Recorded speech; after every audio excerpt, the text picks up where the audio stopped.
Mata Taja Vida, no? Dinia Maujino, Di Parmi should have mimicked Longandia. Jinjan Jogo Atome Sulushi. Go Ato Nine, a time that Pamana would like Biro, Joji Zuri, Naji, Yana never. The Gego Parmi Diarego, a sonzo. A mere mazo and the Tati Yam, 2 9 yame, low 9 yame, Duga Piago Pima. Howla. Parmigo, a mimiaso, a time that Tia on Josa Sound 9 mesoye. A sonzo Betty Yao Nino. A Pia Chico down, 2 9, Tabin Yudan go down, Yana.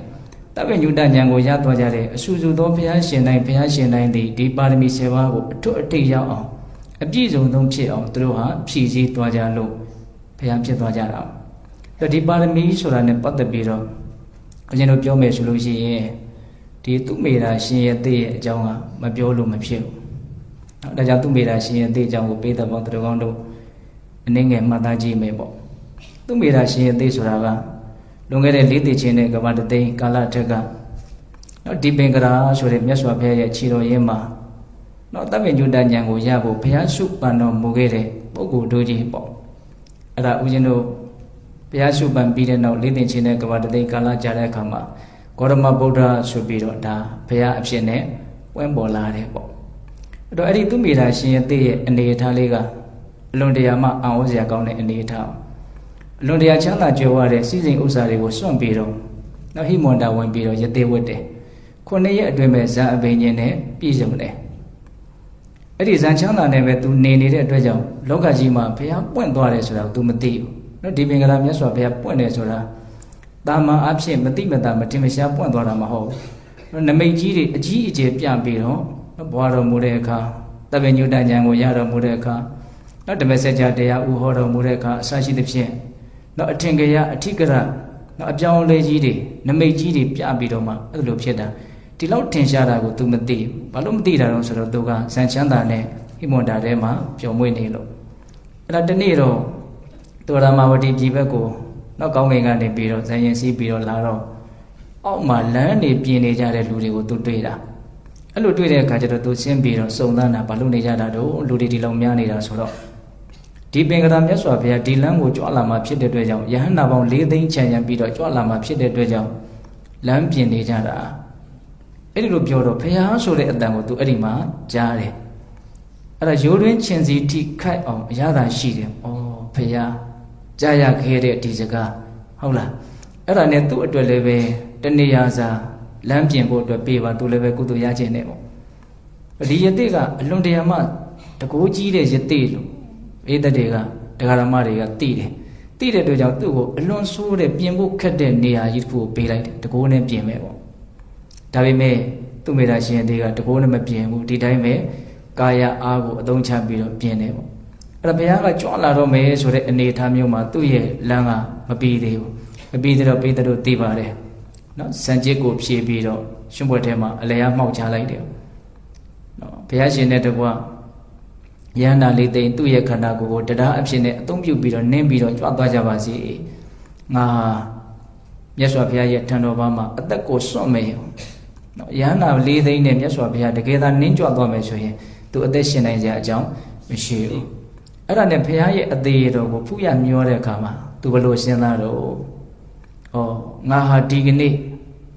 Najajin, as you like Miss Lucy. At her Tamanian, Ayana need to Yanapshin I need it. Tabime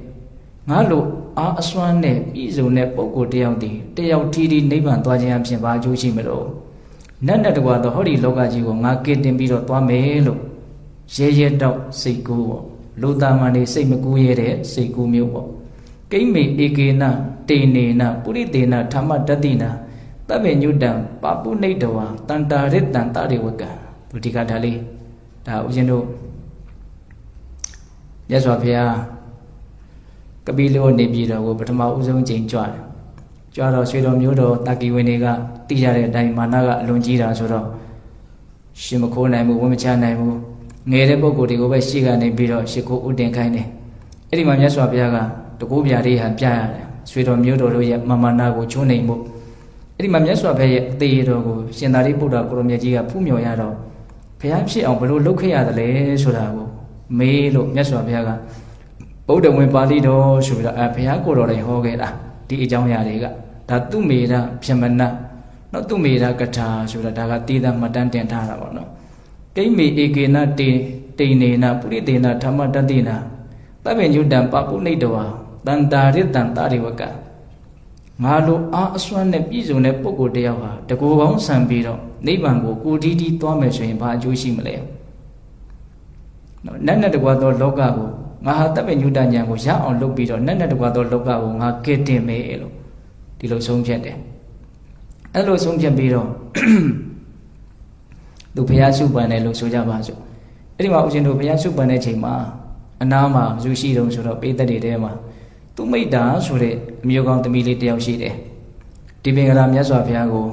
ပူဇော်ဖို့အတွက်ဆိုပြီးတော့နော်ကြာပန်းရှစ်လက်သူယူလာတာအဲ့ဒါဒီသူမိတာရှင်အသေးကိုမြင်မြင်ချင်းပဲနော်မေတ္တာပေမတ္တနော်လွှမ်းခြုံမိတဲ့အတွက်ကြောင့်ကြာပန်း၅လက်ကိုဘုရားလောင်းသူမိတာကိုသူလှူတယ်ရှင်ဘုရားလိုရှိရာကိုနော်လှူပါဓမ္မအသုံးပြုပါပေါ့အဲ့ဒီမှာပဲဒီပင်ကရာမြတ်စွာဘုရားကသူမိတာရှင်အသေးကိုဗျာဒိတ်စကားမိန့်ကြားတယ်ပေါ့နော်လာမဲ့လေးသင်္ချင်နဲ့ကဘာတသိမ်းမှာနော်ဂေါတမဗုဒ္ဓဆိုတဲ့အမည်တော်နဲ့သဗ္ဗညုတဉာဏ်ကိုရလို့ဘုရားရှင်စေဧကံဖြစ်လိမ့်မယ်နော်မေတော်ကဘစုခမဲတော်ကဘစုနော်လက်ဝဲတော်ရန်လက်ရတော်ရန်ကဘလို့အလုတ်ကျွေးကဘသူအကုန်လုံးအတိအကျနော်အကုန်လုံးအတိအကျနော်ဗျာဒိတဗျာဒိတ်ဆိုတာဘလို့မှမလွဲနိုင်တဲ့စကားနော်ကောင်းငင်ကိုပြစ်လိုက်တဲ့ခဲဟာမြောက်လိုက်တဲ့ခဲဟာတေချာပေါက်မြေကြီးပေါ်ကိုပြန်ကြလာမှဖြစ်တယ်လို့ဘုရားရှင်ကိုရောမြတ်ကြီးတို့ပြောလိုက်တဲ့ဗျာဒိတ်စကားဒီမဖြစ်ဘူးဆိုတာမရှိဘူးအဲ့တော့လူတွေကဒီရှင်ရဲ့တိကလာမဲ့လေးတင်ချင်းတဲ့ကဘာတသိမ်းမှာဘုရားဖြစ်မဲ့ဘုရားရဲ့အလေဟာဘုရားရဲ့အညွန့်နဲ့လူတွေကအဲ့တော့တို့တကယ်လို့တို့ဒီပင်ကရာမြတ်စွာဘုရားရဲ့ထံတော်ဘာမှာတို့တရားမြတ်ကိုမရခဲ့လို့ရှိရင်နော်မြစ်ထဲမှာမျောနေတာဒီစိတ်ကန်းကိုမကတ်နိုင်ရင်ဟိုးအောက်ကြတဲ့စိတ်ကန်းကြရင်တော့တို့ကတ်နိုင်မှာပဲဆိုတဲ့အတွေ့မျိုးနဲ့လူတွေကဝိုင်းပြီးတော့ပူဇော်ကြတယ်သူမိတာရှင်ရဲ့တဲ့နော်ဘယ်လောက်ထိပူဇော်ကြလဲဆိုပန်းတွေအများကြီးနဲ့ပူဇော်တာပန်းတွေကိုအပုံကြီးဖြစ်နေတယ်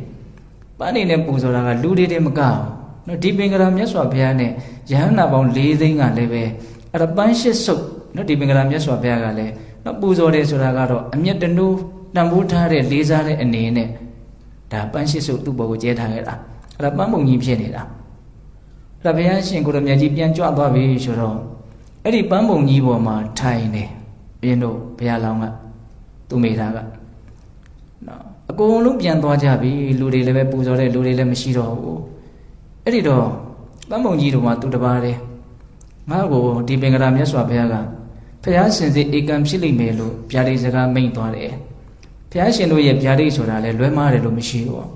တော့ဒီနေ့ပဲမနေ့ပြန်မယ်နော်သဗ္ဗညုတဉာဏ်ကိုရတော့မလို့မျိုးမြတ်စွာဘုရားလောင်းတော်ရဲ့စိတ်ထဲမှာအဲ့ဒါလိုအလွန်တရာမှထက်သန်တဲ့ယုံကြည်မှုနော်ဒါတွေကရှိနေတယ်ဒါမဲ့လို့ဘုရားဖြစ်လိမ့်မယ်လို့သာပြောသွားတာနော်ဘုရားဖြစ်အောင်ဘယ်လိုလုပ်ရမလဲဆိုတာကိုပြောသွားတာတော့မရှိဘူးအဲ့ဒီမှာဦးဇင်းတို့ထူးခြားချက်တစ်ခုကဘာလဲဆိုတော့နတ်တီပြမာတွေရောက်လာတယ်တဲ့နတ်တီပြမာတွေရောက်လာပြီးတော့ဘာပြောကြတော့ဆိုတော့အိုးအရှင်သူမေတာသင်ဟာဘုရားရှင်စေဧကံဖြစ်မယ်ဆိုတာဒါသိကြတယ်တဲ့ဘာဖြစ်လို့လဲဆိုတော့ရှေးတုန်းကဘုရားလုံးတွေဗျာဒိတ်ရပြီဆိုလို့ရှိရင်ဖြစ်ပေါ်ခဲ့ဘူးတဲ့နမိတ်တွေဟာလည်းပဲအခုလည်းဖြစ်နေတယ်တဲ့နော်နတ်တွေပြမာတွေကတတ်တန်းအလွန်ရှိတာဆိုတော့သူတို့မှာအတွေ့အကြုံတွေရှိတယ်ပေါ့ဟုတ်လားရှေးတုန်းကအလောင်းတော်တွေဗျာဒိတ်ရပြီဘုရားဖြစ်မယ်လို့ဗျာဒိတ်ကိုခံရပြီဆိုလို့ရှိရင်ဖြစ်ပေါ်ယူဓမ္မရာလောကကြီးရဲ့စမ်းကြယ်တဲ့နမိတ်လက္ခဏာတွေနော်ဒါတွေဟာလည်းပဲအခုလည်းပဲဖြစ်နေတယ်တဲ့အဲ့ဒါနမိတ်ကြီး32ပါးတဲ့အဲ့ဒါတွေအကုန်လုံးတော့ဦးဇင်းကောင်းထဲမှာမမှတ်နိုင်အဲ့ဒီတဲကစိတ်ဝင်စားတာလေးတော့မှတ်ထားတာတော့ရှိတယ်အဲ့ဒါကဘာလဲဆိုတော့တခြားသောနေ့တွေမှာလူတွေဟာမယောင်ရင်မတင်းတိမ်မှုမကျေနပ်မှုတွေနဲ့နေကြတာဒါပေမဲ့ဗျာဒိတ်တော်ခံယူတဲ့နေ့မှာတော့လူတွေရဲ့စိတ်ထဲမှာမယောင်ရဲဘူးမတင်းတိမ်မှုဆိုတာမရှိဘူးတဲ့ရောင်ရဲတင်းတိမ်မှုရှိနေတယ်တဲ့အော်စရာမကောင်းလားနော်ဒါဘုရားဖြစ်လာမဲ့ပုဂ္ဂိုလ်တူတယောက်ရဲ့နော်စွမ်းရည်တတ္တိကိုနော်ဓမ္မပိုင်းဆရာကနေပြီးတော့ဒါအထောက်အကူပြုပြီးတော့အတိအမှတ်ပြုလိုက်တဲ့သဘောမျိုးလို့လည်းပဲဦးဇင်းကတော့စဉ်းစားကြည့်တယ်ပေါ့နော်တခြားသောနေ့တွေမှာတတ္တဝါတွေရဲ့တဏ္ဍာမှာယာကဒေါသမောဟဆိုတဲ့အညစ်အကြေးတွေရှိနေတဲ့အဲ့ဒီဗျာဒိတ်တော်ခံယူတဲ့နေ့မှာတော့အဲ့ဒီအညစ်အကြေးတွေမရှိဘူးတဲ့အဲ့ အဲ့ဒါဗျာဒိတ်တော်ခံယူတဲ့နေ့ကကဆုံလာပြည့်နေ့ပဲဒါကြောင့်ဦးဇင်းတို့ဟိုတနေ့ကဘာဝခောကျုပ်စတော်ဘုရားကြီးရဲ့အကြောင်းမှာဗုဒ္ဓမွေးနေ့အကျိုးလို့တော့နော်ဗျာဒိတ်တော်ခံဖွားပွင့်စံဆိုတာဗျာဒိတ်တော်ခံယူတဲ့နေ့ပွားတော်မူတဲ့နေ့နော်တပ္ပညုတဉာဏ်ကိုရတော့ဘုရားဖြစ်နေပွင့်တော်မူတဲ့နေ့ပြိဋိဘံစံတဲ့နေ့ဆိုတာအဲ့ဒါနော်ဒီကဆုံလာပြည့်နေ့ပဲဒါကြောင့်ဘာဝခောကျုပ်စတော်ဘုရားကြီးကဒီကဆုံလာပြည့်နေ့ကိုနော်မြတ်စွာဘုရားရဲ့မွေးနေ့အနေနဲ့ကြီးကြီးကျယ်ကျယ်နော်ဆောင်ရွက်ကြဖို့ကျင့်ပကြဖို့ဒါဆောဩနေတာရှိတယ်ဟုတ်လားအေးထားပါတော့လေအဲ့တော့ဒီမှာရှေးတုန်းကဗျာဒိတ်ရတုန်းကနော်ဖြစ်ခဲ့တဲ့အနေအထားနမိတ်တွေကအခုလည်းပဲရှိနေတယ်ဖြစ်နေတယ်နော်နတ်တွေမြမာတွေကိုအောက်ကလူတွေကမြင်ရတယ်လို့ဆိုတယ်ငရဲသားတွေကိုလည်းမြင်ရတယ်လို့ဆိုတယ်နော်ပန်းတွေကလည်းအကုန်လုံးပွင့်နေတယ်လို့ဆိုတယ်အံ့ဩစရာတွေအများကြီးပါပဲနတ်ရဲ့ဒုတိယတန်တွေဒီတိုင်းပဲကြားနေရတယ်လို့လည်းဆိုတယ်နော်နမိတ်ကြီး32ပါးအဲ့ဒါတွေကအခုထင်ရှားဖြစ်နေတယ်တဲ့ဒါကြောင့်အရှင်သူမေတ္တာဒီတေချာပေါက်ဘုရားဖြစ်လိမ့်မယ်အပေးစကားပြောကြတာပေါ့အဲ့ဒါသူတို့လည်းအပေးစကားပဲသာပြောသွားတာဘုရားဖြစ်အောင်ဘယ်လိုလုပ်ရမလဲဆိုတဲ့နီလန်းလမ်းစာကိုတော့တရားမှပြောနိုင်ခြင်းမရှိဘူးဒီပင်ကရာမြတ်စွာဘုရားကလည်းပြောသွားတာမရှိဘူးဘုရားဖြစ်လိမ့်မယ်လို့သာဗျာဒိတ်စကားပြောသွားတာဘုရားဖြစ်အောင်ဘယ်လိုလုပ်ရမလဲလို့နီလန်းပေးသွားတာတော့မရှိဘူးဟောအဲ့ဒီတော့ပန်းမုံကြီးပေါ်မှာထိုင်ပြီးတော့နေတဲ့ဦးဇင်းတို့ရဲ့ဘုရားလောင်းသူမေတ္တာရှင်ရဲ့သေးကငါ့ကိုဘုရားဖြစ်မယ်လို့သာပြောသွားကြတာအခုလည်းပဲပြောနေကြတာနတ်တွေရောမြမာတွေရောဒါပေမဲ့ဘုရားဖြစ်အောင်ဘယ်လိုလုပ်ရမလဲဆိုတော့တယောက်မှပြောတာတော့မရှိဘူးအဲ့တော့ဘုရားအဖြစ်ကိုပြုတ်တတ်တဲ့တရားတွေကိုငါကိုယ်တိုင်ပဲရှာဖွေမယ်တဲ့ဘယ်မှာရှာမှာတော့ဆိုတော့ဟောဒီအရက်10မျက်နှာမှာရှိတဲ့ဓမ္မဓာတုတရားဓာတ်တွေထဲမှာဘုရားအဖြစ်ကိုပြုတ်တတ်တဲ့တရားကိုငါကိုယ်တိုင်ပဲရှာမယ်တဲ့နော်အဲ့ဒါကိုဦးဇင်းတို့ဘုဒ္ဓဝင်ပါဠိတော်ထဲမှာဟန္တကရေဝိရှိနန္တောဟန္တအခုပဲနော်ဥဒ္ဒံအတော်ဒတဒိဋ္ဌနော်အထက်ရအောက်ရနော်အရက်10မျက်နှာအဲ့ဒီမှာရှိတဲ့ဓမ္မဓာတုရဲ့တရားတက်ထဲမှာဗုဒ္ဓဂရေဘုရားအဖြစ်ကိုပြုတ်တတ်တဲ့နော်ဓမ္မေအဲ့ဒီတရားတွေကိုနော်ဝိရှိနာမိဣတောစီတောထိုမဤမငါဟာရအောင်ရှာဖွေမယ်ဟန္တဗုဒ္ဓဂရေဓမ္မေဝိရှိနာမိဣတောစီတောဥဒ္ဒံအတော်ဒတဒိဋ္ဌယာဝတဓမ္မဓာတုယဒီကဓာလေးကိုသူကိုယ်တိုင်ရွတ်တာဟုတ်လားဒီအရက်10မျက်နှာဒီဟူသောနေရာတွေမှာရှိနေတဲ့ဓမ္မဓာတ်တွေထဲမှာဒီတဘာဝအရင်ကတက်ကြီးတွေထဲမှာပဲဘုရားအဖြစ်ကိုပြုတ်တတ်တဲ့တဘာဝတရားကိုငါတွေ့အောင်ရှာမယ်တဲ့ဟုတ်လားဝိရှိနန္တောတတတခိပထမန္ဒါနပါရမေနော်ဝိရှိနန္တောတတတခိပထမန္ဒါနပါရမေပုပ္ပကေဟိမဟေတိဟိအနုစိန်တမဟာပဋ္ဌအဲ့လိုရှာလိုက်တဲ့အခါကျတော့တဲ့တရားထိုအခါနဲ့ဝိရှိနန္တောရှာဖွေလိုက်တဲ့အခါမှာပုပ္ပကေဟိဟိုးရှေးတုန်းကမဟေတိဟိဘုရားရဲ့အလောင်းလေဟာဘုရားလောင်းသူတော်ကောင်းတို့သည်အနုစိန်တံအမြဲမပြတ်လေ့ကျင့်အပ်သောမဟာပဋ္ဌာန်းလမ်းမကြီးတစ်ဖွဲဖြစ်၍နေသောနော်ဒါနပါရမီတိဟူသောတရားကိုပထမရှိဥစွာအတ္တခိန်တွေ့ရပြီမြင်ရပြီတဲ့သူကိုယ်တိုင်ရှာလို့တွေ့တာနော်အဲ့ဒါလိုဘုရားအဖြစ်ကိုပြုတ်တဲ့တရားတွေကိုရှာတာဟာတာမဉာဏ်နဲ့မရှာနိုင်ဘူးတဲ့အဲ့ဒီဉာဏ်ကိုဘာလို့ပြောလို့ဆိုတော့ပါရမီပဝိရှယဉာဏ်လို့ဇာထဲမှာတော့အလိုလေးရေးပြတယ်အဲ့ဒါဟာနော်သင်္ယံဘူးဉာဏ်တစ်မျိုးပဲတဲ့ဒီလိုအစာထဲမှာဖွင့်တယ်ဒါဟာတစ်ချိန်မှာဘုရားဖြစ်မယ်ဆိုတာကိုအတိတ်နိမိတ်ပြတဲ့အနေနဲ့အဲ့ဒါရှေ့ပြေးပုပ္ပနိမိတ်ပဲတဲ့အဲ့ဒါတပ်ပင်ညုတဉာဏ်တစ်မျိုးပဲတဲ့သင်္ယံဘူးဉာဏ်တစ်မျိုးပဲတဲ့နော်တပ်ပင်ညုတဉာဏ်လို့တော့မသုံးသင်္ယံဘူးဉာဏ်လို့သုံးတယ်ကိုယ်တိုင်သိတာတဲ့အဲ့ဒီဥစ္စာနောက်တစ်ချိန်မှာသစ္စာလေးပါးကိုကိုယ်တိုင်ထိုးထွင်းပြီးတော့သိမဲ့အတွက်ဒါရှေ့ပြေးနိမိတ်လို့ပြောတယ်ဒါဘုရားလောင်းနေတိုင်းဘုရားဖြစ်အောင်ဘယ်လိုလုပ်ရမလဲဆိုတဲ့နိလန်ကိုသူတို့ကိုယ်တိုင်ရှာတာအဲ့လိုရှာတဲ့အခါကျတော့ပထမပါတွေ့တော့ဒါနပါရမီကိုတွေ့တယ်တဲ့အဲ့ဒီဒါနပါရမီကိုဘယ်လိုသုံးသပ်ပြထားတယ်ပုပ္ပကေဟိမဟေတိဟိအနုစိန်တမဟာပဋ္ဌာန်းရှေးတုန်းကအလောင်းတော်သူမြတ်ကြီးတွေအမြဲတမ်းလေ့ကျင့်တဲ့မဟာပဋ္ဌာန်းဖုံးနေအောင်လျှောက်ထားလို့လမ်းမကြီးလိုဖြစ်နေတဲ့သဘာဝတရားနောက်ဒါနတရားဣမန္တုံပထမန္တာဝဒါနံကတ္တဝသမာဓိယဒါနပါရမိတံကိစ္စယတိဘောဓိပတ္တုမိတ်စတိနော်အဘောတုဝေဒအမောင်တုဝေဒတွန်တင်သည်ဘောဓိအရဟတမညာတပ်ပညုတဉာဏ်ကို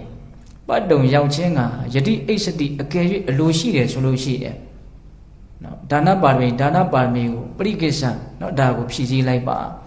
ဒါလံကတ္တဝမြင်းမြင်းမြတ်မြတ်တမာရိယစောက်တည်ပြီးတော့ဒါနပါရမီဒါနပါရမီကိုကိစ္စဖြည့်ဆည်းလိုက်ပါဒါနပါရမီကိုသင်ဖြည့်ပါတဲ့ဒါဆိုရင်သင်ဟာအရဟတမဉ္ဇဉ်တပ်ပညုတဉ္ဇဉ်ကိုရလို့ဘုရားဖြစ်မယ်ပေါ့အဲ့လိုဒါနပါရမီကိုဖြည့်ဆည်းဖို့သူ့ကိုယ်သူဆုံးမတဲ့နေရာမှာသူကဥပမာပေးပြီးတော့ဆုံးမတယ်အဲ့ဒီဥမာကပေသက်ပေါင်းတော်တို့အဓိကထားပြီးတော့မှတ်ရမယ်နော်အဲ့ဒါသူကပါရမီ10ပါးမှာ10ပါးသလုံးဥပမာ10မျိုးတည်ပေးတယ်အဲ့တော့တညကိုအဲ့ဒီဥမာလေးတွေကိုဦးဇင်းတို့အရင်ပဲပြောသွားမယ်ပေါ့နော်အခုဒီနေ့တော့ဒါဒါနပါရမီကိုဒီကနေ့စပြီးတော့ပြောမယ်ပေါ့အဲ့တော့ဒါနပါရမီနဲ့ပတ်သက်ပြီးတော့ဘုရားလောင်းကသူ့ကိုယ်သူဒါနပါရမီကိုဖြည့်ဆည်းဖို့အတွက်ကျင့်ကြံကြိုးကိုအထောက်ဖို့အတွက်ဥပမာပေးပြီးတော့တိုက်တွန်းတဲ့နေရာမှာဥမာကဘယ်လိုပေးတော့ဆိုတော့ယထာပိကုံမောတံမုံနောယတကတ္တစီအထောကတောဝမတေဝုဒကံနိတေသနတထပရိရခတိအဓိပ္ပာယ်ကဘာပြောတော့ယတကတ္တစီအမမထတဘာဘာသောအရေးဖြင့်တံပုံတော်ပြည့်၍နေသောကုံဘောအိုးသည်အထောကတောမှောက်ထားအပ်သည်တမန်တော်ဖြစ်လက်သောတတုံတစ်ခုသောအရေးနဲ့ပြည့်နေတဲ့အိုးတစ်လုံးမှောက်ထားလိုက်မယ်ဆိုလို့ရှိရင်တဲ့နိတေတံအကျွင်းအကြံမရှိဥဒကံရေကိုဝမတိယထာအန်ထုတ်တကဲ့သို့၎င်းတထထိုရေ၌နပရိရခတိယထာမဆောင်လျှောက်တော့တကဲ့သို့၎င်းအဝကိုအောက်ကထားပြီးတော့မှောက်လိုက်တယ်ဆိုရင်ရေတွေကတော့အန်ထွက်သွားတော့မှာပဲလေအဲ့ဒီရေတွေအန်ထွက်မသွားအောင်ဒီအိုးကြီးကမဆောင်လျှောက်တော့ဘူးတဲ့ဟုတ်လားတို့သူဘယ်ပဲကြာနေနေသူဘာမှအဲ့ဒါကိုမဆောင်လျှောက်တော့ဘူးတဲ့ဥပမာပြောပါနော်တစုံတစ်ခုသောအရေးဖြင့်ပြည်နေတဲ့အိုးကိုမှောက်လိုက်ပြီဆိုလို့ရှိရင်ရေတွေဟာထွက်ကျသွားတယ်အဲ့ဒီရေတွေကိုထွက်ကျမသွားအောင်ဒီအိုးဟာမဆောင်လျှောက်တော့ဘူးတထေဝထို့အတူသာလျင်တွန်တင်သည်ဟိနမုက္ကထမစ္စည်းမိအယုတ်အလတ်အမျက်ဖြစ်ကုန်သောရာစကေတောင်းရန်သူတို့ကိုဒိဋ္ဌဝတွေ့ရမြင်ရသည်ရှိသောနိတေတံအကျွင်းအကြံမရှိဘဲနဲ့ဒါနအလှူဒါနကိုတရားဟိပေးလို့ပါလို့ဥပမာအဒေါကတောကုံဘောဝိယအဒေါကတောမှောက်၍ထားအပ်သောကုံဘောဝိယအိုးကဲ့သို့နိတေတံအကျွင်းအကြံမရှိဒါနအလှူဒါနကိုတရားဟိပေးလို့ပါလို့တဲ့ဒါကနီလန်းလေးပဲဗျဟုတ်လားဘုရားဖြစ်ခြင်းနဲ့ဆိုလို့ရှိရင်ဒါနကောင်းမှုပြုတဲ့နေရာမှာအယုတ်အလတ်အမြတ်မရွေးပဲနဲ့နော်တောင်းလာတယ်ဆိုလို့ရှိရင်ဘာလို့မလို့ပေးရမယ်တဲ့ပေးတာလည်းဘယ်လိုပေးရမှာလဲတော့နိတေတံအကျွင်းအကြံမရှိတဲ့နော်အဒေါကတောဝိယမှောက်ထားတဲ့အိုးတလုံးလို့တဲ့လွယ်ပါမလားမလွယ်လို့လည်းပဲဘုရားမဖြစ်ကြတာပေါ့ဟုတ်တယ်မဟုတ်လားဒါကရိုးရိုးလေးပဲဟုတ်လားအဲ့တော့ဦးဇင်းကစဉ်းစားကြည့်တာဒီဥမာလေးကိုတွေ့ရတော့ဦးဇင်းကစဉ်းစားကြည့်တာအိုးကိုမှောက်ဖို့ဆိုတာတော့တိတ်တော့မလွယ်ဘူးလို့ငါကိုကတော့ဘယ်လိုမှမဖြစ်နိုင်ဘူးပေါ့လေဟုတ်လားဒါပေမဲ့လူတွေတူကိုအိုးကိုမှောက်တဲ့အဆင့်ကိုမရောက်တော့မှဟိုစောင်းတဲ့အဆင့်လေးလောက်ဆိုရင်တော့မဆိုးဘူးလို့ဒါဦးဇင်းကတွက်ကြည့်ဟုတ်လားကိုကလူတွေကအိုးကိုဘယ်လိုလုပ်တာပိတ်ထားတာများတယ်ဟုတ်လားအဲ့ဒါကတော့တော်တော်ကိုအဆင်မပြေဘူးပေါ့နော်ဒါကြောင့်ပိဿပေါင်းတော်ကောင်းတို့တရားဖြစ်ခြင်းနဲ့ဆိုရင်တော့ဒါနကောင်းမှုကိုပြုရမယ်အတိုင်းတာကလည်းတာမန်အတိုင်းတာတော့မဟုတ်ဘူးနော်ပေးထားတာကတကယ်ကိုရဲတောင်ဥပမာနော်ကုံဘောဝိယနော်အိုးကဲ့သို့ဘလို့အိုးလဲဆိုတော့မှောက်ထားတဲ့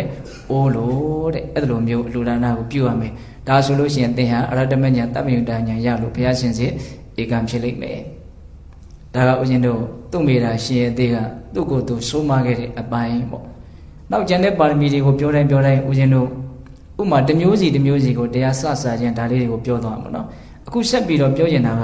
အဲ့ဒီဒါနပါရမီဆိုတာအထွတ်အထိပ်ရောက်အောင်အမြင့်မြတ်ဆုံးအနေထားရောက်အောင်အပြည့်စုံဆုံးအနေထားကိုရောက်အောင်လုပ်နိုင်မယ်ဆိုရင်ဘုရားအဖြစ်ကိုတောင်းပြုနိုင်တယ်ဟုတ်လားအဲ့လိုဆိုရင်ကိုကလုံးမယ်ဆိုရင်လုံးတဲ့လောက်ဂျားကာလမှာဂျားအနေထားထဲမှာကောင်းတာတွေဘာမှမဆိုအများကြီးဖြစ်နိုင်တယ်ဆိုတဲ့အဓိပ္ပာယ်ကိုကောက်ယူလို့မရဘူးလားရတယ်ဒါကြောင့်ဒါနကောင်းမှုကိုပြုလို့တဲ့စိတ်ထက်သန်အောင်ကိုကြိုးစားဖို့မလိုဘူးလားလို့တယ်အဲ့တော့ဦးဇင်းတို့ဒါနကောင်းမှုပြုလို့တဲ့စိတ်တွေထက်သန်ဖို့ဆိုတဲ့နေရာမှာဒါနကောင်းမှုရဲ့အကျိုးပေးတွေကိုလည်းသိဖို့လိုတယ်တစ်ချက်နောက်ဒါနကောင်းမှုရဲ့အကျိုးပေးကိုသိလို့ဒါနကောင်းမှုကိုပြုတော့မယ်ဆိုတော့လည်းပဲဒါနကောင်းမှုကိုဘယ်ပုံပဲနည်းပြုရမလဲဆိုတဲ့နိလန်းပိုင်းကိုလည်းသိဖို့လိုတယ်အဓိကကျန်တဲ့အချိန်မှာဒီချက်နှစ်ချက်ကိုဦးဇင်းတို့ဦးစားပေးပြီးတော့ပြောသွားတာနော်ဒါနကောင်းမှုပြုရင်ဘလို့အကျိုးကျေးဇူးတွေရနိုင်တယ်လဲဆိုတာရဲ့ဒါနကောင်းမှုပြုတဲ့နေရာမှာဘယ်ပုံပဲနည်းပြုလုပ်ကြရမလဲဆိုတဲ့နော်အချက်အလက်ဒါတွေကိုဦးဇင်းတို့ဦးစားပေးပြီးတော့ပြောမယ်ပေါ့အဲ့တော့ဒီနေရာမှာဒါနကောင်းမှုရဲ့အကျိုးပေးကိုဘာကြောင့်သိဖို့လိုတာတော့ဒါနကောင်းမှုရဲ့အကျိုးပေးကိုသိပြီးတော့ဒါနပြုတာနဲ့အကျိုးပေးကိုမသိဘဲနဲ့ဒါနကောင်းမှုပြုတာနဲ့အကျိုးရတာချင်းမတူ အဲ့ဒါကြောင့်မလို့ဒါနကောင်းမှုရဲ့အကျိုးပေးကိုသိအောင်ကြိုးစားရမယ်လို့ပြောတာဟုတ်လားဒီနေ့မှာဦးဇင်းတို့မာစီဆိုဘုရားကြီးဟောထားတဲ့တရားလေးတစ်ပုဒ်ထဲမှာဒီဥပမာလေးကိုတွေ့ရဘူးတယ်ပေါ့နော်ဘာပြောထားတော့ဆိုကြီးကဒါကျမ်းဂန်တွေကနေထုံထုတ်ပြီးတော့ပြောထားတာပေါ့လေအပြောတော့ဆိုတော့ရှင်သာရိပုတ္တရာကမြတ်စွာဘုရားကိုအလှူဒါနတစ်ခုပြုလိုက်လို့ဖြစ်ပေါ်သွားတဲ့ကုသိုလ်ကောင်းမှုရှင်သာရိပုတ္တရာရဲ့တန်တန်မှာရှိတယ်ဆိုကြပါစို့နောက်မြတ်စွာဘုရားကရှင်သာရိပုတ္တရာကိုလှူလို့တန်းလို့မြတ်စွာဘုရားရဲ့တန်တန်မှာဒါနကောင်းမှုတစ်ခုဖြစ်ပေါ်သွားတယ်လို့ဆိုကြပါစို့တော့ယန္တာတွေဖြစ်တဲ့အတွက်ကြောင့်ကုသိုလ်ဆိုတာကတော့မဖြစ်တော့ပါဘူးကရိယာပဲဖြစ်တာပါသို့တော့ဥပမာကိုပြောတာရှင်သာရိပုတ္တရာကမြတ်စွာဘုရားကိုလှူလို့ရှင်သာရိပုတ္တရာရဲ့တန်တန်မှာဖြစ်တဲ့ဒါနကောင်းမှုရဲ့မြတ်စွာဘုရားကရှင်သာရိပုတ္တရာကိုလှူလို့မြတ်စွာဘုရားရဲ့တန်တန်မှာဖြစ်ပေါ်မဲ့ဒါနကောင်းမှုရဲ့အဲ့ဒီဒါနကောင်းမှုနှစ်ခုဘယ်ဒါနကောင်းမှုကပို့ပြီးတော့အကျိုးပေးထက်သန်မလဲဆိုတဲ့မေးခွန်းပေါ့တာမန်အဖြစ်စဉ်းစားမယ်ဆိုရင်ရှင်သာရိပုတ္တရာကမြတ်စွာဘုရားကိုလှူတဲ့ဒါနကောင်းမှုကအကျိုးကျေးဇူးများတယ်လို့ထင်ကြရှိတယ်။ဟောဆိုမြတ်စွာဘုရားကိုလှူတာ哦။မြတ်စွာဘုရားကရှင်သာရိပုတ္တရာကိုလှူတာကအကျိုးနည်းမယ်လို့ထင်ကြရှိတယ်ပေါ့ဆိုရှင်သာရိပုတ္တရာကမြတ်စွာဘုရားတဲ့နော်အစင်းနှိမ့်တယ်ကိုဒါပေမဲ့အဖြေကအလိုမဟုတ်ဘူးတဲ့။မြတ်စွာဘုရားကရှင်သာရိပုတ္တရာကိုလှူတဲ့အလှူဒါနကပို့ပြီးတော့အကျိုးပေးထက်သန်နေတဲ့။ဘာဖြစ်လို့လဲဆိုတော့ဒါနရဲ့အကျိုးပေးကိုရှင်သာရိပုတ္တရာတဲ့မြတ်စွာဘုရားကပို့သိလို့ပါတဲ့။ကဲပိဿပေါင်းတော်တို့ဒါကိုနားလည်ရမယ်နော်။ဒါကြောင့်ဒါနရဲ့အကျိုးပေးကိုအများကြီးသိတဲ့လူနဲ့အများကြီးမသိတဲ့လူဒါနကောင်းမှုပြုတာချင်းတူတော်လည်းပဲအကျိုးရတာချင်းမတူနိုင်ဘူး။နော်သိတော့သိတယ်ဒါပေမဲ့အများကြီးသိတာရဲ့နည်းနည်းသိတာရဲ့လည်းမကွာနိုင်ဘူးလား။ကွာနိုင်တယ်။ဒါကြောင့်ဒါနကောင်းမှုရဲ့အကျိုးပေးတွေကိုသိအောင်နော်လက်လှမ်းမိသလောက်လေ့လာရမယ်။ပြီးရင်လည်းပဲမမေ့အောင်မှတ်သားသင့်တယ်ပေါ့ဒါနကောင်းမှုပြုတိုင်းဒါကိုစဉ်းစားသင့်တယ်ပေါ့နော်ကံကံရဲ့အကျိုးကိုစဉ်းစားလို့ရှိရင်အများကြီးဆက်လက်ပြီးတော့ဉာဏ်ပညာတွေမြင့်မားနိုင်တယ်နော်အေးဒါကြောင့်ဒါနရဲ့အကျိုးပေးကိုအဲ့လိုသိအောင်နားလည်အောင်လုပ်ရမယ်တော့ဒါနရဲ့အကျိုးပေးကြီးတယ်ဆိုတာနဲ့ပတ်သက်ပြီးတော့ဦးဇင်းတို့အများကြီးမပြောပါဘူးတုတ်တန်လေးတစ်ခုတူလေးပြောပြမယ်ဦးဇင်းတို့ငုတ်တော်ပါဠိတော်စက္ကနိပတ်ထဲမှာစလင်္ကာသမ္မာနာဂတတုတ်တန်ဆိုတာလေးရှိတယ်အဲ့ဒီတုတ်တံမှာမြတ်စွာဘုရားကယဟန်တော်တွေကိုဘာဟောထားလဲဆိုတော့ယဟန်တို့တဲ့အင်္ဂါ6ပါးနဲ့ပြည့်စုံအောင်သာဒါနကောင်းမှုတစ်ခုပြုနိုင်မယ်ဆိုလို့ရှိရင်အဲ့ဒီဒါနကောင်းမှုရဲ့အကျိုးပေးဟာဘယ်ရွေ့ဘယ်မြရှိပါတယ်ဆိုတာကိုဘလို့လူကမှတိုင်းတာပြီးတော့မပြနိုင်ဘူးတဲ့နော်အင်္ဂါ6ပါးနဲ့သာပြည့်စုံအောင်လုပ်ဒါနကောင်းမှုတစ်ခုလုပ်တဲ့ခါပါအင်္ဂါ6ပါးနဲ့သာပြည့်စုံသွားမယ်ဆိုရင်အဲ့ဒီဒါနကောင်းမှုရဲ့အကျိုးပေးကိုဘယ်ရွေ့ဘယ်မြရှိတယ်လို့ဘယ်သူမှမတိုင်းတာနိုင်ဘူးတဲ့ဥပမာမဟာသမုဒ္ဒရာထဲမှာရှိတဲ့ရေတွေကိုတိုင်းတာချင်းတွယ်လို့မရနိုင်တယ်လို့ပဲတဲ့အလိုတောင်ဥမာပေးတယ်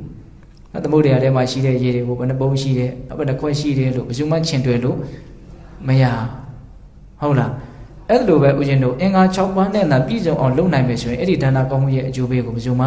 ရေတွက်လို့တိုင်းတာလို့မရဘူးတဲ့။အဲ့ဒီအင်္ဂါ6ပါးကဘာတွေတော့ဆိုတော့ပေတတို့မှတ်သားဖို့ပြီးသားခေါင်းထဲမှာအလှပေးတဲ့ပုဂ္ဂိုလ်ဘက်ကအင်္ဂါ3ပါးအလှခံတဲ့ပုဂ္ဂိုလ်ဘက်ကအင်္ဂါ3ပါးအလှပေးတဲ့ပုဂ္ဂိုလ်ဘက်ကအင်္ဂါ3ပါးကဘာလဲဆိုတော့ပုပ္ပမုံစအပ္ပရစေတနာ3ဓာတ်အပြစ်ကင်းအောင်ဖြူစင်အောင်တန်ရှင်းအောင်ကြိုးစားရမယ်မလှခင်ရှေးဖို့မှာဖြစ်တဲ့ပုပ္ပစေတနာတန်ရှင်းအောင်ကြည်လင်အောင်ကြိုးစားရမယ်လှနေစေအခိုက်အတန့်မှာဖြစ်တဲ့ပုံစစေတနာနော်အပြစ်ကင်းအောင်တန်ရှင်းအောင်ကြိုးစားရမယ်လှပြီးတဲ့နောက်မှာလည်းပဲအပ္ပရစေတနာဝမ်းမြောက်ဝမ်းသာကြည်ကြည်လင်လင်ရှိရမယ်ဒါကအလှပေးတဲ့ပုဂ္ဂိုလ်ရဲ့ဘက်ကရှိရမယ်အင်္ဂါ3ပါးအလှခံတဲ့ပုဂ္ဂိုလ်ဘက်ကရှိရမယ်အင်္ဂါ3ပါးကဘာလဲဆိုတော့1ယာဂကင်းတဲ့ယဟန္တာတော်လည်းဖြစ်ရမယ်သို့မဟုတ်ယာဂကင်းအောင်ကျင့်သုံးနေတဲ့သူတော်ကောင်းတော်လည်းဖြစ်ရမယ်2ဒေါသကင်းတဲ့ယဟန္တာတော်လည်းဖြစ်ရမယ်သို့မဟုတ်ဒေါသကင်းအောင်ကျင့်သုံးနေတဲ့သူတော်ကောင်းတော်လည်းဖြစ်ရမယ်3မောဟကင်းတဲ့ယဟန္တာတော်လည်းဖြစ်ရမယ်သို့မဟုတ်မောဟကင်းအောင်ကျင့်သုံးနေတဲ့သူတော်ကောင်းတော်လည်းဖြစ်ရမယ်တဲ့အင်္ဂါမတစ်ချက်တော့3ချက်အဲ့တော့အလှပေးတဲ့ပုဂ္ဂိုလ်ဘက်က3ချက်အလှခံတဲ့ပုဂ္ဂိုလ်ဘက်ကအင်္ဂါ3ချက်အဲ့ဒီအင်္ဂါ6ချက်နဲ့သာတကယ်လို့ပြည့်စုံခဲ့မယ်ဆိုရင်ပြည့်စုံအောင်လုပ်နိုင်မယ်ဆိုရင်နော်အဲ့ဒီဒါနကောင်းမှုတစ်ခုရဲ့အကျိုးပေးရဲ့နော်အတိုင်းအတာမှန်းဆလို့မရဘူးလို့အဲ့လိုမြတ်စွာဘုရားဟောတယ်ဟုတ်လားဒါကြောင့်ပိဿပေါင်းတော်ဒါနကောင်းမှုကိုကြိုးစားပြီးတော့ပြုကြဖို့လိုတာပေါ့နောက်ဦးဇင်းတို့နောက်ထပ်တစ်ခုခေါင်းထဲပေါ်တာလေးအပြေလွှာလေးပြောခြင်းသေးတယ်ပြောခြင်းတဲ့အကြောင်းအရာတွေကများတယ်နောက်ဦးဇင်းတို့မြတ်စွာဘုရားလက်ထက်က နော်တတိတယောက်မြတ်စွာဘုရားကိုဘုရားမှုရှိတဲ့တန်ဃာတော်တွေကိုဆုံးကတ်နေတာအဲ့ဒါလိုဆုံးကတ်နေတော့မှပဲကောသလမင်းကြီးရဲ့မင်းချင်းတယောက်ရောက်လာတယ်ရောက်လာပြီးတော့အဲ့ဒီတတိကြီးကိုဘာပြောလဲဆိုတော့ဘုရင်မင်းတရားကဗန္ဒာကြီးကိစ္စတွေနဲ့ပတ်သက်ပြီးတော့တိုင်ပင်ဆွေးနွေးစရာရှိလို့သူ့ရဲ့နန်းတော်ကိုနော်တတိကြီးကိုလာခဲ့ဖို့ဖိတ်ခေါ်တဲ့အကြောင်းပြောတာအဲ့လိုပြောတဲ့အခါကျတော့တတိကြီးကဘာပြောတော့ဆိုတော့ခေတ္တခဏလောက်ဆိုင်းမအောင်တဲ့အခုလောလောဆယ်ငါရွှေဦးမြုပ်နှံနေလို့နော်ဒီလိုဘုရင်ကြီးတွေကိုငါအခုလောလောဆယ်မလာနိုင်သေးတဲ့အကြောင်းငါကိုအဲ့လိုပြောပေးပါအဲ့ဒီမှာသူသုံးနှုတ်နဲ့အသုံးနှုတ်ကဘာလဲတော့ရွှေဦးမြုပ်တယ်ဆိုတာအဲ့ဒါကိုမြတ်စွာဘုရားကြားတော်မူတယ်ကြားတဲ့အတွက်ကြောင့်အဲ့ဒီစကားကိုပဲအကြောင်းပြုပြီးတော့မြတ်စွာဘုရားနိတိကန္နသုတ်တံဆိုတာဟောတယ်နိတိကန္နဆိုတာရွှေအိုးမြုပ်တာအစီပွားကြီးပြည်တယ်လို့အခြေအနေကောင်းလို့ပိုရာရှန္ဒာလေးတွေရှိရင်ရှိတော့ကအဲ့လိုမျိုးမြုပ်နှံသိသိထားတာရှိတယ်ရည်ရွယ်ချက်ကဘာလဲအနာဂတ်ရေးမှာအထောက်အကူပြုဖို့ဟုတ်ရဲ့လားနာအဲ့မှာဦးဇင်းတို့အဲ့ဒီရွှေအိုးမြုပ်တယ်ဆိုတာနဲ့ဥမာပေးပြီးတော့ဟောထားတယ်အဲ့ဒီနိတိကန္နသုတ်တံမှာအဓိကရွှေအိုးကြီး၄မျိုးဆိုမြတ်စွာဘုရားဟောတာနော်အဲ့ဒီရွှေအိုးလေးလုံးကဘာလဲဆိုတော့အကျဉ်းမြင့်ပြောရရင်တော့ဒါနရဲ့သီလရဲ့တမာတိရဲ့ပညာရဲ့ယတ္တဒါနေနသီလေနတန်ယမေနဓမေနစလို့ပါဠိတော်အတိအကျတော့အဲ့ဒီတိုင်းရှိတယ်ပေါ့နော်ယတ္တဒါနေနသီလေနတန်ယမေနဓမေနစနော်ဒါနရဲ့သီလရဲ့တန်ယမရဲ့ဓမ္မရဲ့တန်ယမအယတမာတိကိုကောက်တယ်တဲ့ဓမ္မအယပညာကိုကောက်တယ်လို့မင်းကုန်းစတော်ဘုရားကြီးကရှင်းပြတယ်တပိသက်ပေါင်းသူတော်ကောင်းတို့ဦးဇင်းတို့မှတ်သားအမှတ်အသားများတဲ့ဟောရတာလေးနဲ့မှတ်ရတော့ပို့ပြီးတော့ရှင်းတာပေါ့နော်ဒါနရဲ့သီလရဲ့တမာတိရဲ့ပညာရဲ့အဲ့ဒီရွှေအိုးလေးလုံးကိုသာမြုပ်နှံထားမယ်ဆိုလို့ရှိရင်ကျန်တဲ့ပဂရိရွှေအိုးတွေဆိုတာကမြုပ်ထားတော့လည်းပဲအနာဂတ်ကာလမှာတေချာပေါင်းအာကိုရမယ်လို့ကံတိကံမပြောနိုင်ရွှေအိုးတွေကနေရာရွှေ့တော်တာရှိတယ်တိတဲ့လူတွေကဝင်တူတော်တာရှိတယ်အမြင့်မြင့်သောအကြောင်းကြောင့်ပျက်စီးနိုင်ခြင်းရှိတယ်ဒီရွှေဦးလေးလုံးကတော့အဲ့လိုအကျိုးမပြည့်အချီးနီးဆိုတာမရှိဘူးတဲ့တေချာပေါင်းအကျိုးကိုပြည့်စည်စေလိမ့်မယ်တဲ့အဲ့ဒီမှာရရှိနိုင်တဲ့အကျိုးကျေးဇူးတွေကိုဘာပြောလို့ဆိုတော့အဲ့ဒီသုတ်တန်လေးကအလွန်စနစ်ကျဟောထားပုံလေးကလူချမ်းသာနတ်ချမ်းသာနိဗ္ဗာန်ချမ်းသာကိုအဲ့လို၃ပိုင်းပြအဲ့ဒီချမ်းသာ၃မျိုးကိုအဲ့ဒီရွှေဦးကပေးလိမ့်မယ်တဲ့ဟုတ်လားအဲ့တော့လူချမ်းသာနတ်ချမ်းသာကိုတော့ဦးဇင်းတို့အခြေချပြီးတော့မပြောလို့ပါအောင်အနိဗ္ဗာန်ချမ်းသာနဲ့ပတ်သက်ပြီးတော့မြတ်စွာဘုရားအဲ့ဒီသုတ်တန်မှာဘယ်လောက်ထိဟောထားတယ်ထင်တော့နော်တာဝကဘောဓိညာပြစ္ဆေကဘောဓိညာသမ္မာတန်ဘောဓိညာနော်အဲ့ဒီလိုဘုရားအဖြစ်ထိတောင်အဲ့ဒီရွှေအိုးလေးလုံးကပေးမယ်လို့အဲ့ဒီသုတ်တံမှာတော့အဲ့တိုင်ဟောတယ်တော့အဲ့လောက်ထိအကျိုးကြီးမားမှုကိုဖြစ်စေနိုင်တဲ့ရွှေအိုးလေးလုံးထဲမှာဒါနဆိုတာတစ်လုံးအပါအဝင်ရှိမနေဘူးလားအဲ့ဒါသတိထားရမယ်နော်ဒါနတစ်ခုဟာအဲ့ဒီမှာပါဝင်နေတယ်ဆိုတာလေးကိုသတိထားရမယ်ဒါကြောင့်အလွန်အကျိုးကြီးတဲ့ဒီဒါနကောင်းမှုကိုပေးတဲ့ပေါင်းတော်ကောင်းတို့ဦးဇင်းတို့တွေ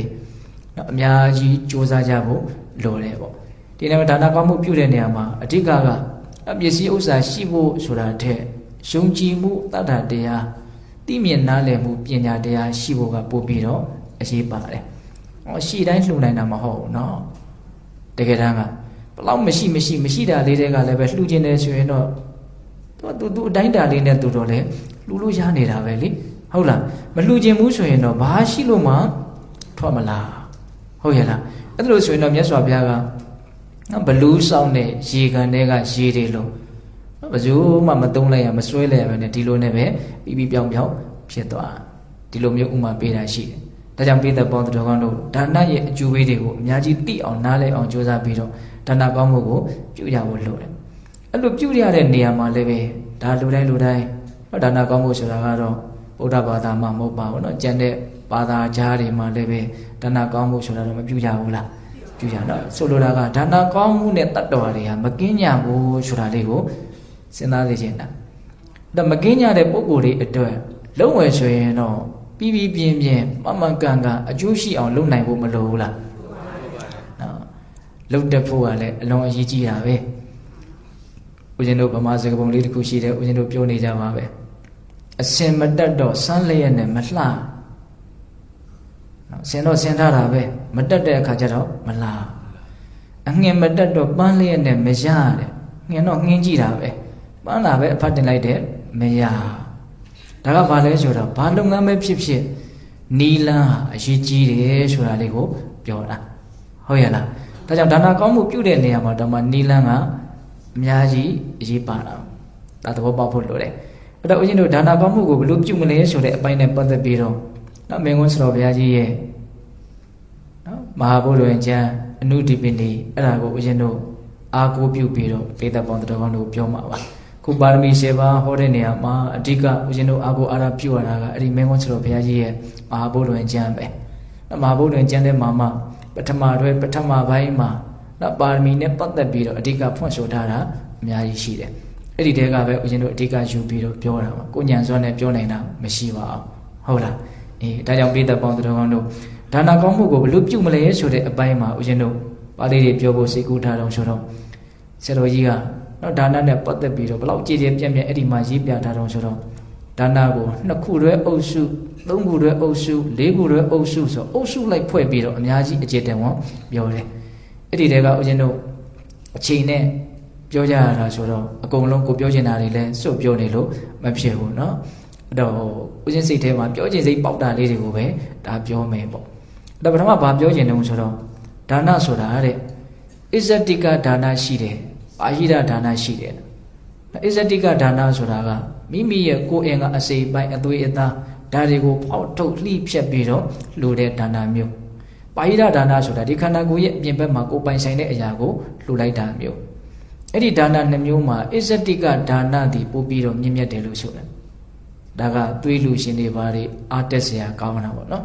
တချို့ဆိုလို့ရှိရင်ကိုယ့်ရဲ့ကြောက်ကတ်တို့အသေးတို့လှီးဖြက်ပြီးတော့လှူကြတာမရှိဘူးလားဒါကအလွန်တရာပြုတ်နိုင်ခဲ့တဲ့ကောင်းမှုတွေပေါ့ဟုတ်လားအဲ့တော့အဲ့ဒီအစ္ဆတိကဒါနနဲ့ပတ်သက်ပြီးတော့ပိဿပေါင်းတော်ကောင်းတို့ကြားဖို့ပါတယ်ဘုရားအလောင်းဝတ္တန်တရားမင်းသားလေး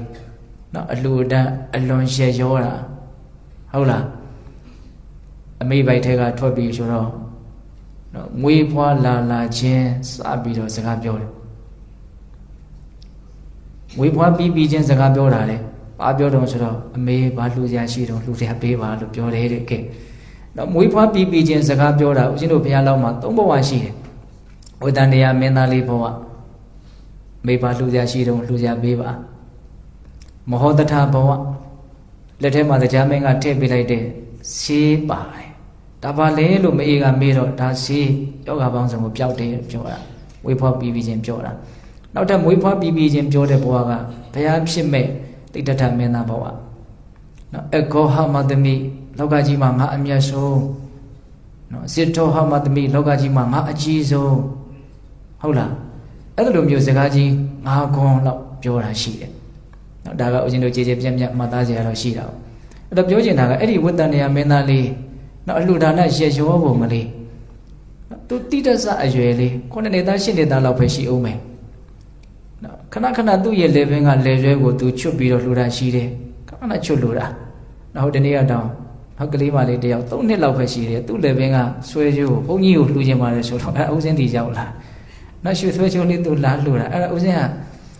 သူလှူတာယူရမှာတော့မှနော်ခက်ပါလားဟဲ့လို့အောင်းမယ်ဒါပေမဲ့ငါလည်းပဲဖះပူဇော်ထားလိုက်မယ်ဆိုတော့အဲ့ဒါဖះပူဇော်ထားလိုက်လူတွေကသူ့စာလေးနဲ့သူ့လာကြတာပေါ့ဟုတ်လားအေးအခုလည်းပဲဘုရားလောင်းကအဲ့လိုအများကြီးလှူတာကို तू အား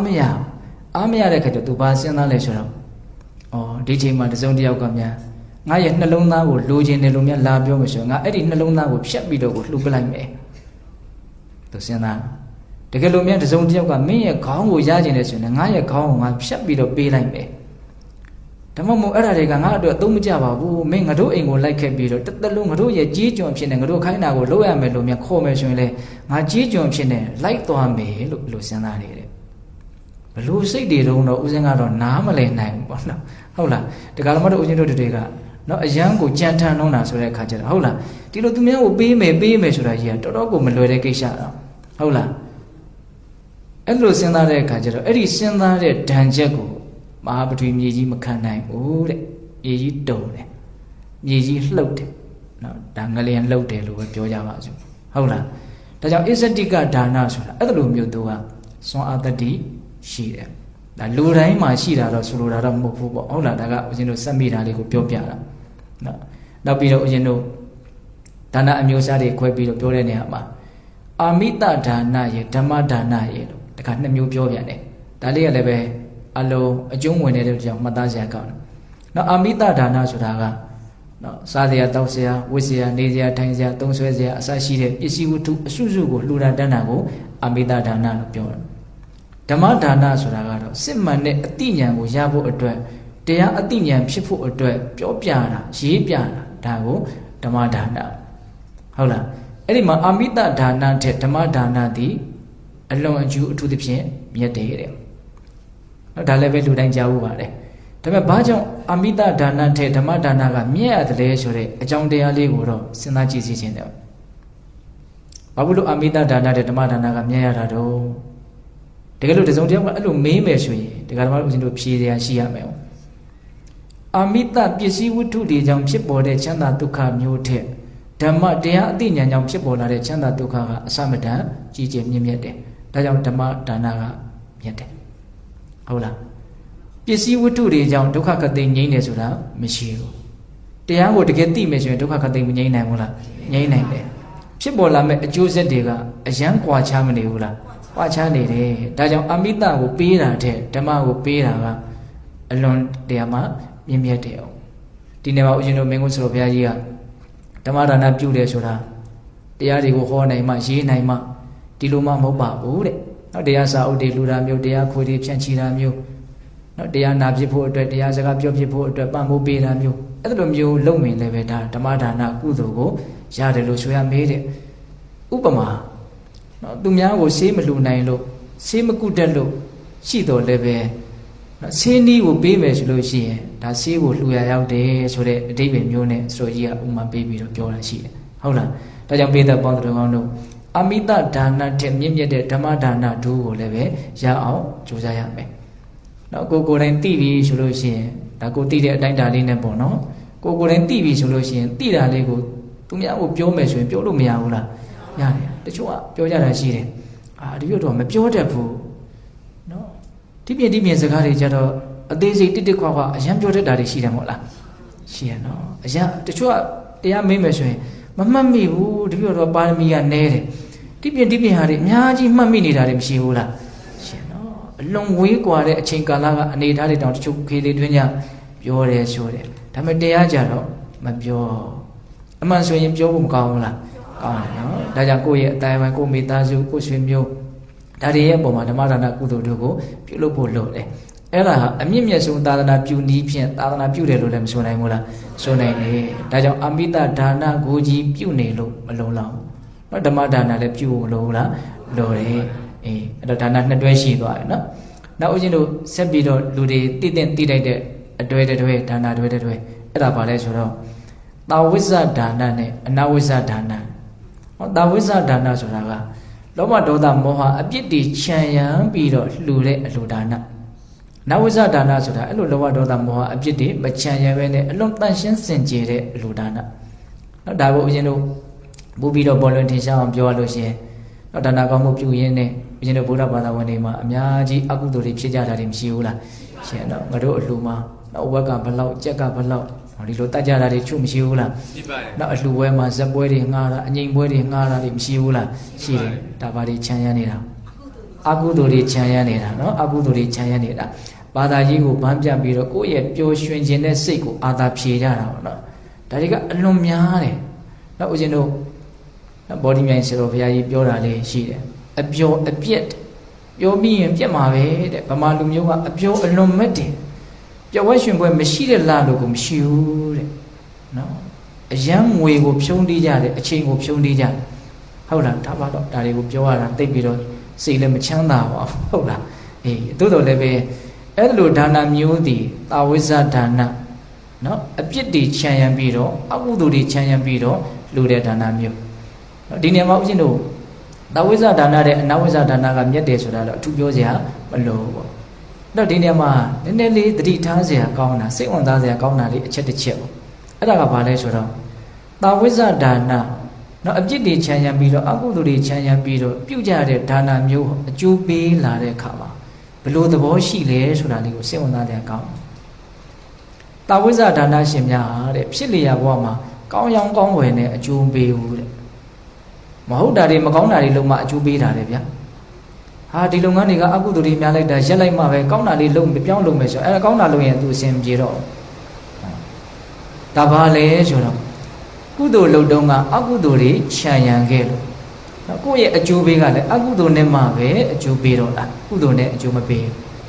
းကြောက်စရာမကောင်းဘူးလားကောင်းတယ်နော်ဒါကြောင့်ပေးတဲ့ပေါင်းသူတော်ကောင်းတို့သာဝိဇ္ဇဒါနကိုတတ်နိုင်တဲ့မြတ်ရှောင်ဖို့မလိုဘူးလားလိုတယ်နော်အနာဝိဇ္ဇဒါနကိုရွေးချယ်ပြီးတော့ပြုလုပ်နိုင်ကြဖို့လုပ်တယ်ဒါကတတော်ရဲ့ဟုတ်လားနောက်ဦးဇင်းတို့ပို့ပြီးတော့နော်အရေးကြီးဒါနနဲ့မကင်းကြတဲ့ပုဂ္ဂိုလ်တွေသိစရာကောင်းတဲ့အတွေ့အကြုံကမှလည်းပုဂ္ဂလိကဒါနနဲ့တန်ခိကဒါနဟောနော်ပုဂ္ဂလိကဒါနနဲ့တန်ခိကဒါနပုဂ္ဂလိကဒါနဆိုတာကပုဂ္ဂိုလ်ကိုရည်ရွယ်ပြီးတော့လှူတာနော်ဒီဘုန်းကြီးကိုကြည်ညိုတယ်ဒီလူကိုသဘောကျတယ်ဒီလူကိုမှပေးခြင်းတာဟုတ်လားအဲ့လိုမျိုးပုဂ္ဂိုလ်ဆွဲကလေးနဲ့လှူတာတန်းတာကိုမလုပ်ခေါ်တော့ပုဂ္ဂလိကဒါနနော်တန်ခိကဒါနဆိုတာကြတော့အဲ့လိုမဟုတ်တသာသနာလုံးမှာရှိတဲ့တန်ဃာတော်တွေကိုရည်မှန်းပြီးတော့တနည်းအားဖြင့်တန်ဃာတော်တို့ရဲ့တန်ခါဂုံကိုအာယုံပြုပြီးတော့လှူဒန်းတဲ့ဒါနဒါကတန်ခိကဒါနအဲ့တော့ဦးဇင်းတို့သာသနာတွင်သားတွေအနေနဲ့ဒီအချက်ကပို့ပြီးတော့ပြီးပြင်းသိတဲ့နာပေါ့နော်ပုဂ္ဂလိကဒါနတဲ့တန်ခိကဒါနတွေအများကြီးအကျိုးပေးကြီးကျယ်တယ်ဘာဖြစ်လို့လဲဆိုတော့တဲ့ပုဂ္ဂလိကဒါနမှာတန်ရောစင်မကင်းဘူးတဲ့ရှင်းပြချက်ကလေးကနော်ပုဂ္ဂလိကဒါနလှူတဲ့လူကလည်းငါဒီဘုန်းကြီးကိုလှူထားတာပုဂ္ဂိုလ်ဆွဲလေးနဲ့ဘုန်းကြီးကလည်းငါ့ကိုဘယ်သူကလှူထားတာနော်တန်ရောစင်လေးကရှိတယ်တန်ခိကဒါနမှာအဲ့ဒီတန်ရောစင်မရှိဘူးလှူတဲ့လူကလည်းပုဂ္ဂိုလ်ကိုလှူတာမဟုတ်ဘူးတသာသနာလုံးမှာရှိတဲ့တန်ဃာရဲ့ဂုဏ်ကိုအာယုံပြုတော့တန်ဃာကိုပဲလှူတာတန်ဃာကလည်းပဲဒီလူကငါ့ကိုလှူထားတာရွေးချယ်ပြီးတော့လှူထားတာဆိုတဲ့အတိတ်မှာမရှိဘူးနော်ပစ္စည်းရဲ့အပေါ်မှာရောအလှူရှင်ရဲ့အပေါ်မှာရောအယံတန်ရောစင်ကင်းတယ်ဒါကြောင့်တန်ခိကဒါနတိအလုံးရက်တယ်ဒါကြောင့်ဦးဇင်းတို့မြတ်စွာဘုရားကသာသနာနောက်ပိုင်းမှာနော်တဖြည်းဖြည်းနဲ့ဆုပ်ယုပ်လာတဲ့အခါမှာနော်သင်္ကန်းစကိုလေပဲမဲ့ပတ်ပြီးတော့အိမ်ထောင်သားမွေးနေတဲ့လူတွေရှိမယ်ဒါကိုပဲတန်ခါအမှတ်နဲ့ကိုယ်ဝယ်ရတဲ့အနေအထားမျိုးကိုရောက်အောင်မယ်ပေါ့အဲ့ဒီလိုအနေအထားမျိုးမှာတောင်မှနော်ဒီလိုဒုတ်တိလှတွေကိုတောင်မှတန်ခါရဲ့ဂုံကိုအာယုံပြုတ်ပြီးတော့လှူနိုင်မယ်ဆိုရင်အသင်္ချေရအပမေရအကျိုးရှိတယ်လို့ဒါဘုရားကိုယ်တော်တိုင်ဟောထားတာရှိကိုယ့်ရဲ့စိတ်ကနော်တန်ခါဂုံကိုစိုက်အောင်အာယုံပြုတ်နိုင်ဖို့လိုတယ်တော့ဒီနေရာမှာဦးဇင်းရဲ့ဒီလောက်ကြီးနော်အကျင့်နေညစ်ပတ်စုပ်ပဲ့နေတာရှိကိုဘယ်လိုလုပ်ပြီးတော့တပည့်တော်ကတန်ခါဂုံကိုအာယုံပြုတ်နိုင်မှာမလို့လို့စဉ်းစားရရှိတယ်နော်လွယ်တော့မလွယ်ဘူးပေါ့နော်တန်ဖိုးရှိတာတွေမှန်တယ်များသောအားဖြင့်မလွယ်တာပဲများတာပဲလေဟုတ်တယ်မဟုတ်လားစဉ်းစားနော်အဲ့တော့အဲ့ဒီနေရာမှာဦးဇင်းတို့မင်းကုန်းစတော်ကြီးကဥပမာဘယ်လိုပေးတုံးဆိုတော့ဆိုကြပါစို့အခုနော်စင်တူတော်တွေရုပ်ပွားတော်တွေကိုတရားမတို့ဦးဇင်းတို့ရှ िख ူးကြတယ်ဥချကြတယ်ကိုယ်ွယ်ကြတယ်ဘာအမှန်နဲ့ကိုယ်ွယ်တာတော့ဘုရားအမှန်နဲ့ကိုယ်ွယ်တာပေါ့နော်တကယ်ဒါကသေချာစဉ်းစားကြည့်မယ်ဆိုလို့ရှိရင်ဒါနော်ကြောက်သားတစ်သားအုပ်နဲ့လှုပ်ထားတာနော်အပေါ်ရန်ချိုင်းခက်ကြမ်းကြမ်းစဉ်းစားမဆိုအဲ့လိုစဉ်းစားတယ်ဖြစ်ဘူးလားသို့တော့ကိုယ့်ရဲ့စိတ်ကဒါဟာအုပ်ပဲတစ်သားပဲဆိုတဲ့အစွဲမျိုးမဟုတ်ဘူးအဲ့လိုစိတ်မျိုးမဟုတ်ဘူးတတ်တော်ထင်ရှားမြတ်စွာဘုရားရဲ့ဂုဏ်ကျေးဇူးကိုပဲအာယုံပြုပြီးတော့ရှ िख ိုးတယ်ဝှချတယ်လှူတယ်တန်းတယ်ဟုတ်ရှိနေတာကတော့ရုပ်ပွားပဲအာယုံပြုလိုက်တာကတော့တတ်တော်ထင်ရှားပဲအဲ့လိုပဲဦးဇင်းတို့ကိုရှိမှရှိနေတဲ့ဒီသင်္ကန်းဝတ်ထားတဲ့ပုဂ္ဂိုလ်တိလမရှိဘူးဆိုတာကိုသိတယ်ဆိုအောင်တော်မှာသူ့ကိုအာယုံမပြုဘဲနဲ့နော်အရိယာတန်ဃာတော်တို့ရဲ့အသွင်ပြင်ဟာလည်းဒီလိုရှိခဲ့တာပဲဒီလိုရှိနိုင်တာပဲဟုတ်လားအဲ့လိုမျိုးအရိယာတန်ဃာတော်ကြီးရဲ့ဂုံကိုအာယုံပြုပြီးတော့ကိုလှူနိုင်တန်းနိုင်မယ်ဆိုလို့ရှိရင်ဒါပါဖြစ်တော့တန်ဃာဂုံကိုအာယုံပြုနိုင်ရရောက်တယ်အဲ့ဒီလိုမျိုးအာယုံပြုပြီးတော့တန်ခိကဒါနဖြစ်အောင်ကြိုးစားရမယ်ဟုတ်လားဒီနေ့မှာဦးဇင်းတို့တန်ခါဂုံကိုအာယုံပြုနိုင်ပုံကလေးနော်အံ့ဩစရာကောင်းတဲ့ပုဂ္ဂိုလ်နှစ်ယောက်ရဲ့အကြောင်းကိုပြောပြခြင်းတယ်နော်ဦးဇင်းတို့ရသော်ဘုရားလက်ထက်ကဆင်းရွာမှာဟဋ္ဌဆိုတဲ့ရွာမှာဟဋ္ဌိဆိုတဲ့ရွာမှာဥက္ခတကြွယ်ဆိုတာရှိတယ်အဲ့ဒါမြတ်စွာဘုရားကအခါတစ်ပါးမှာယဟန်တော်တွေကိုယဟန်တို့တဲ့အဲ့ဒီဆင်းရွာမှာရှိတဲ့ဥက္ကတကြွယ်ဟာအံ့ဩဖွယ်ရာရှင်မျိုးနဲ့ပြည့်စုံတဲ့ပုဂ္ဂိုလ်ဖြစ်တယ်လို့ယုတ်တရဲ့မြတ်စွာဘုရားကအဲ့လိုအမိန့်ရှိပြီးတော့အจิตတုံးဘာမှမပြောတော့ဘဲနဲ့ကျောင်းထဲကိုကြွားသွားတယ်အဲ့တော့ယဟန်တော်ရဲ့စိတ်ထဲမှာအဲ့ဒီဥက္ကတကြွယ်ကြီးကဘယ်လိုအင်္ဂါတွေနဲ့ဘယ်လိုအံ့ဩစရာကောင်းတာတွေနဲ့ပြည့်စုံတာတုံးလို့တွေးပြီးတော့ပဲကြံရစ်တာအောင်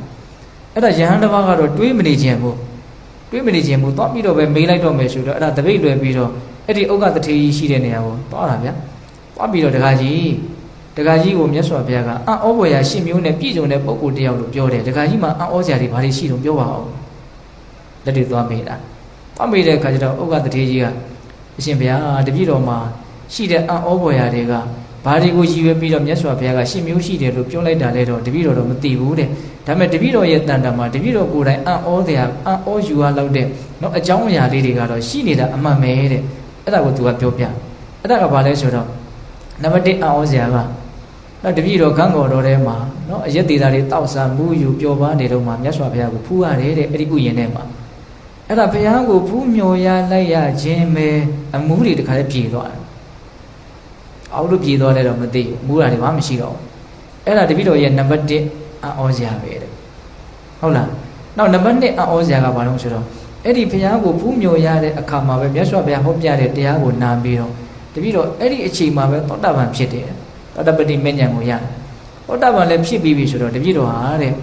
ဗြဟ္မစရိယသိက္ခာပုဒ်လင်5ခုမြောက်5ပါးသောသီလကိုတပည့်တော်စောင့်တည်လိုက်တယ်တဲ့5ပါးသီလထဲမှာကာမေတုမိစ္ဆာစာရရဲ့နေရာမှာဗြဟ္မစရိယသိက္ခာပုဒ်ကိုသူထည့်လိုက်တာဒါပေမဲ့ပေါင်းတော်တော့အလုံးသဘောပေါက်ပြီးသားဟုတ်လားကာမေတုမိစ္ဆာစာရကရှောင်တယ်ဆိုတာဘယ်လိုဗြဟ္မစရိယကရှောင်တယ်ဆိုတာဘယ်လိုအလုံးနားနေတယ်နော်အေးအဲ့ဒါကသူ့ရဲ့ဒုတိယအံ့ဩဖွယ်ရာဟုတ်လားနောက်တတိယအံ့ဩဖွယ်ရာကသူအိမ်ပြန်ရောက်လာပြီဆိုတော့သူ့ရဲ့ဇနီး၄ယောက်ရှိတယ်အဲ့ဒီဇနီး၄ယောက်ကိုခေါ်ပြီးတော့နှမတို့ငါကတော့ဒီအကျင့်ကိုကျင့်လာခဲ့ပြီဒါကြောင့်မင်းတို့ငါအိမ်မှာပဲမောင်းလို့နှမလို့နေခြင်းနဲ့ဆိုရင်လည်းပဲချမ်းချမ်းသာသာနေဘာမှကြောင်းကြစရာမရှိဘူးဒါပေမဲ့ဘဇုအိမ်ကိုသွားခြင်းနဲ့ဘဇုကိုပေးပေးပါဆိုရင်လည်းပဲငါပေးပေးမယ်အဲ့လိုတောင်ပြောတာအဲ့လိုပြောတဲ့အခါကျတော့အကြီးဆုံးဇနီးကဘာပြောတော့ဆိုတော့သူ့ကိုဘယ်ယောက်ျားကိုပေးပေးပါလို့ပြောတယ်တဲ့အဲ့လိုပြောပေးတဲ့အခါကျတော့ तू ဘာမှမပြောဟုတ်ပြီအဲ့လိုဆိုရင်အဲ့ဒီတကာကိုသွားခေါ်ရေးဆိုတော့အဲ့တကာရောက်လာပြီဆိုတော့အဲ့ဒါဒီဇနီးအကြီးကိုလက်တစ်ဖက်ကကင်ပြီးတော့နောက်တစ်ဖက်ကရေကရားကိုကင်ပြီးတခါတည်းရေသက်ချရတယ်ဆိုတော့အဲ့ဒီတော့မှပြန်ပေါ်လာလားမသိဘူးဟုတ်လားတခါတည်းရေလောင်းပြီးတော့ထည့်လိုက်တယ်တဲ့အဲ့ဒါအံ့ဩစရာကောင်းတာကတပည့်တော်ရဲ့စိတ်ထဲမှာဘာမှဖောက်ပြန်ပြောင်းလဲသွားတယ်ဆိုတာမရှိဘူးတဲ့အဲ့ဒါတပည့်တော်ရဲ့အံ့ဩဖွယ်ရာအချက်တစ်ချက်နော်၃ချက်ရှိတာနော်နောက်၄ခုမြောက်ချက်ကဘာပြောတော့ဆိုတော့တပည့်တော်ကအဲ့လိုဖြစ်ပြီးကလေးကစပ်ပြီးတော့တီလန်းရှိတဲ့ပုံကိုယ်တွေနဲ့ငါအိမ်မှာရှိတဲ့ပစ္စည်းတွေကိုငါအတူတူခွဲဝေပြီးတော့ပဲသုံးဆွဲတော့မယ်လို့တခါလဲဆုံးဖြတ်လိုက်တယ်ပိုင်းခြားတာမရှိဘူးအဲ့ဒါသူ့ရဲ့၄ခုမြောက်အံ့ဩဖွယ်ရာနောက်၅ခုမြောက်အံ့ဩဖွယ်ရာကဘာလို့ဆိုတော့တပည့်တော်ကယဟန်နေနဲ့တွေ့လို့ရှိရင်အလွန်ရိုးရိုးတည်တည်ဆက်ဆံနေတဲ့တရားမဲ့ဖြစ်ဖြစ်ရိုးတည်တည်ဆက်ဆံရုံနဲ့မကဘူးအဲ့ဒီယဟန်ကိုသူကတရားဟောတယ်ဆိုရင်လည်းတပည့်တော်ရိုးတည်တည်နားတယ်တကယ်လို့အဲ့ဒီယဟန်ကတရားမဟောဘူးဆိုရင်တော့အဲ့ဒီယဟန်ကိုတပည့်တော်ကပဲတရားဟောတယ်တဲ့အံ့ဩစရာပဲနော်ဆရာကြီးလို့ပြီးတော့ဟောတာမဟုတ်ဘူးနော်ရိုးရိုးတည်တည်သူဆက်ဆံတယ်တရားဟောရင်နာပဲတကယ်လို့အဲ့ဒီယဟန်ကမဟောဘူးဆိုရင်တော့သူကဟောတယ်တဲ့ဒါသူ့ရဲ့၅ခုမြောက်အံ့ဩစရာနောက်၆ခုမြောက်အံ့ဩစရာကဘာလဲဆိုတော့တပည့်တော်အိမ်ကိုတန်ဃာတွေပင့်ပြီးတော့ဆွန့်ကတ်တယ်တဲ့အဲ့လိုဆွန့်ကတ်လို့ရှိရင်တန်ဃာတွေကြွမလာသေးခင်မှာနတ်တွေကလာပြောတယ်တဲ့လာပြောကြတယ်ဘာပြောလို့ဆိုတော့တခါကြီးဘယ်ယဟန်ကတော့ယဟန်နာပဲဘယ်ယဟန်ကတော့အနာဂံပဲဘယ်ယဟန်ကတော့တီလကိုဘာမှမရှိဘူးအဲ့ဒါဒုတ်တီလကြီးလို့လာပြောတယ်အဲ့လိုလာပြောတော့အဲ့ဒါတပည့်တော်ရဲ့အံ့ဩဖွယ်ရာကဘာလဲဆိုတော့ဘယ်လိုယဟန်ပဲဖြစ်ဖြစ်ဒန်းတူပဲထားလိုက်တယ်တဲ့ဒါကယဟန်နာပဲနော်ဒါကအနာဂံပဲဒါကတော့ဒုတ်တိလပဲလို့သူ့စိတ်ထဲမှာအဲ့လိုကွဲပြားနေတာမရှိဘူးတန်ခါရဲ့ကုံကိုပဲအာယုံပြုပြီးတူတူပဲဆိုပြီးတော့ပဲတူတာတော့တကယ်တူသလားမတူဘူးဒါပေမဲ့သူ့ရဲ့စိတ်ထဲမှာထားနိုင်တာအဲ့ဒါဟာသူ့ရဲ့အံ့ဩဖွယ်ရာဟောတန်ခိကဒါနမဖြစ်မှာပူဇော်ကိုမရှိတော့ဘူးသူဟာဟုတ်လားအလုံးအံ့ဩစရာမကောင်းဘူးလားအံ့ဩစရာကောင်းတယ်နောက်သူ့ရဲ့ခုနှစ်ခုမြောက်အချက်ပြောမှတော့ဦးဇင်းတို့ကုံအောင်ပြောလိုက်တော့မယ်ဟုတ်လားခုနှစ်ခုမြောက်အံ့ဩစရာကဘာလဲဆိုတော့နတ်တွေကပြောပြန်နေတဲ့အရှင်တခါကြီးဒီမြတ်စွာဘုရားဟောပြတဲ့တရားဒေသနာတွေကတကယ်ကိုအကျိုးရှိတဲ့ကောင်းစွာဟောထားတဲ့တရားတွေဖြစ်တယ်အဲ့လိုပြောတဲ့အခါကျတော့အဲ့ဒါကို तू မအံ့ဩပါဘူးတဲ့အဲ့လိုပြောတဲ့အခါကျတော့နတ်တွေကို तू ကဘာပြန်ပြောတော့ဆိုတော့နတ်တွေကမပြောလည်းပဲဘုရားဟောတဲ့တရားဒေသနာတွေကကောင်းစွာဟောထားတဲ့တရားတွေဆိုတာငါသိတယ်သင်တို့မပြောလည်းပဲငါသိပြီးသားသင်တို့ပြောလို့ငါလက်ခံတာမဟုတ်ဘူးအဲ့ဒီမှာသူ့ရဲ့အံ့ဩဖွယ်ရာကို तू ကဘာကိုညွှန်ပြလဲဆိုတော့နတ်တွေနဲ့စကားပြောရတယ်ဆိုတဲ့အတွက်ကြောင့်တပည့်တော်မှာမန်ဝင်တယ်ဆိုတာမရှိဘူးတဲ့န နတ်ဒီနဲ့စကားပြောရလို့သူစိတ်ထဲမှာသူ့ကိုယ်သူငါနတ်နဲ့စကားပြောရတယ်ဆိုတဲ့အတွေးလေးတောင်မရှိဘူးအဲ့ဒီမာနမရှိတာသူ့ရဲ့အံ့ဩဖွယ်ရာနောက်၈ခုမြောက်အံ့ဩဖွယ်ရာကဘာပြောလို့ဆိုတော့တကယ်လို့များတပည့်တော်ကမြတ်စွာဘုရားရဲ့အရင်သေသွားမယ်ဆိုလို့ရှိရင်မြတ်စွာဘုရားကဟေးဟောဒီဥက္ကတကြွယ်ဟာနော်ကာမဘုံကိုတဖန်ပြန်ပြီးတော့မလာတော့မယ်အောက်ပိုင်းတန်ရောစဉ်၅မျိုးကုန်ခန်းနေတဲ့ပုံကိုလို့ပြောရင်အံ့ဩဖွယ်ရာမရှိဘူးတဲ့။ဘာလို့ဆိုတပည့်တော်ကိုယ်တိုင်အနာဂံဖြစ်နေလို့တဲ့။ဩရံဘာဂိယတန်ရောစဉ်၅မျိုးကိုသူဟာလုံးဝပယ်ထားတယ်။နော်တန်ရောစဉ်က10ချောင်းရှိတယ်အထက်ကိုဆွဲတဲ့တန်ရောစဉ်ကျိုး10ကျိုးအောက်ကိုဆွဲချတဲ့တန်ရောစဉ်ကျိုး10ကျိုးအောက်ကိုဆွဲချတဲ့တန်ရောစဉ်ကျိုး10ကျိုးကကာမေစန္ဒရဲ့ဖြာပါဒရဲ့တက္ကာယဒိဋ္ဌိရဲ့ဝိသိကိစ္စရဲ့သီလဝဒ္ဒပရမာတရဲ့၅မျိုးဒါတွေကိုအကျေပြောနေရင်နောက်ထပ်ပြောချင်တာလေးတွေကြံပါဆိုလို့ဟုတ်လားတသူရဲ့အံ့ဩဖွယ်ရာ၈ချက်ထဲက6ခုမြောက်အံ့ဩဖွယ်ရာနော်နတ်တွေကလာပြောလို့ဒီလူကဒီဘုန်းကြီးကသီလရှိတယ်ဒီတန်ခါကသီလမရှိဘူးဒီတန်ခါကသီလရှိတယ်လို့သိနေပါတော့လည်းပဲသူ့မှာခွဲခြားထားတာမရှိဘူးဒါကအလွန်တော်တဲ့တရားကြီးပေါ့နောက်တစ်ခုကဦးဇင်းတို့ဒီစပုဒိတ်ကျွန်းမှာပဲဖြစ်ခဲ့တယ်လို့ဆိုတယ်တရားကြီးတယောက်အဲ့ဒါသူကတန်ဃာလေးတွေသွားပြီးတော့ဈေးရံမဲ့သဘောမျိုးပေါ့လေတန်ဃာတစ်ပါးတန်ဃာကုံကိုအာယုံပြုပြီးတော့လှူခြင်းလို့မဲကြရနော်စီစဉ်လွှတ်လိုက်တဲ့တန်ဃာကိုပဲသူကမပြုလို့ပြင်တာမဟုတ်တန်ကြီးကဒါနာဖြစ်ခြင်းလို့သူလုပ်တာအဲ့တော့ဟိုကတစ်ပါးလွှတ်လိုက်တယ်အဲ့ဒီတစ်ပါးကဒုသီလကြီးဖြစ်နေတယ်သီလမရှိတဲ့ပုဂ္ဂိုလ်အဲ့ဒီသီလမရှိဘူးဆိုတာကိုလည်းသူကိုယ်တိုင်သိတယ်အဲ့ဒီတခါကြီးကသိပါလေနဲ့အိမ်ပင့်လာပြီးတော့အိမ်ရောက်တဲ့အခါကျတော့တကယ်တပ်ပင်ယူမြတ်စွာဘုရားကိုပြုစုသလိုမျိုးတဲ့ခြေထောက်တွေပါတွေကိုစီတွေပါတွေနဲ့နေပေးတယ်ဟုတ်လားစွန့်နေပါကိုလည်းတကယ်ကိုရိုးသေးသေးတကယ်ကိုပဲတခါတဲ့ရိုးသေးသေးသူပြုစုလုပ်ကျွေးတယ်အောင်အဲ့လိုနဲ့ဦးဇင်းတို့အဲ့ဒီဘုန်းကြီးပြန်သွားပြီဆိုပြီးတော့ညနေခင်းရောက်တဲ့အခါကျတော့အဲ့ဒီဘုန်းကြီးပြန်ရောက်လာဘာလို့ရောက်လာတော့ဆိုတော့ကြောင်းပြင်ရင်လို့ဆိုတော့ပေါက်ပြားလာငါပေါက်ပြားလာငါတော့တခါကြီးကထိုင်ရမထားပဲနဲ့အဲ့ဒီပေါက်ပြားကိုခြေထောက်နဲ့ကော်ပြီးတော့ပေးလိုက်တယ်တဲ့အဲ့တော့အိမ်မှာရှိတဲ့လူတွေကဘလို့ဖြစ်တာတော့မနေ့တုန်းကလည်းဒီဘုန်းကြီးပဲပေါ့ဖះကိုပြုစုသလိုမျိုးပြုစုတာအခုကြတော့လေပေါက်ပြားကိုလက်နဲ့တောင်မပေးဘူးခြေထောက်နဲ့တောင်ကော်ပေးလိုက်တယ်အဲ့ဒီမှာအကြောင်းကိုမေးတဲ့အခါကျတော့ငါကမနေ့တုန်းကသူ့ကိုပြုစုတာမဟုတ်ဘူးငါကမနေ့တုန်းကတန်ဃာကိုပြုစုတာလို့ပြောတယ်တဲ့အဲ့ဒါကိုလည်းအဲ့ဒါမင်းကွန်းဆရာဘုရားကြီးရေးပြထားတယ်ပေါ့ဒါကြောင့်ပိဿပေါင်းတော်အောင်တို့ဘလို့အနေထားမျိုးပဲကိုတိထားစိတ်ထဲကတန်ဃာကုံကိုအာယုံပြုတ်နိုင်အောင်ကြိုးစားဖို့မလိုဘူးလားလိုတယ်ဒါဆိုရင်မဖြစ်နိုင်တော့တန်ခိကဒါနဖြစ်မယ်ပေါ့နော်တသာသနာလုံးမှာရှိတဲ့တန်ဃာတော်တွေရဲ့ဂုံကိုရည်မှန်းပြီးတော့ဘယ်ပုဂ္ဂိုလ်လို့မမှန်မဲနဲ့လှူလိုက်မယ်ဆိုရင်ဒါဘာဖြစ်တော့တန်ခိကဒါနအဲ့လိုဆိုရင်အလွန်တရာမှအကျိုးကျေးဇူးများတဲ့တန်ခိကဒါနကိုပြုနိုင်တယ်ပေါ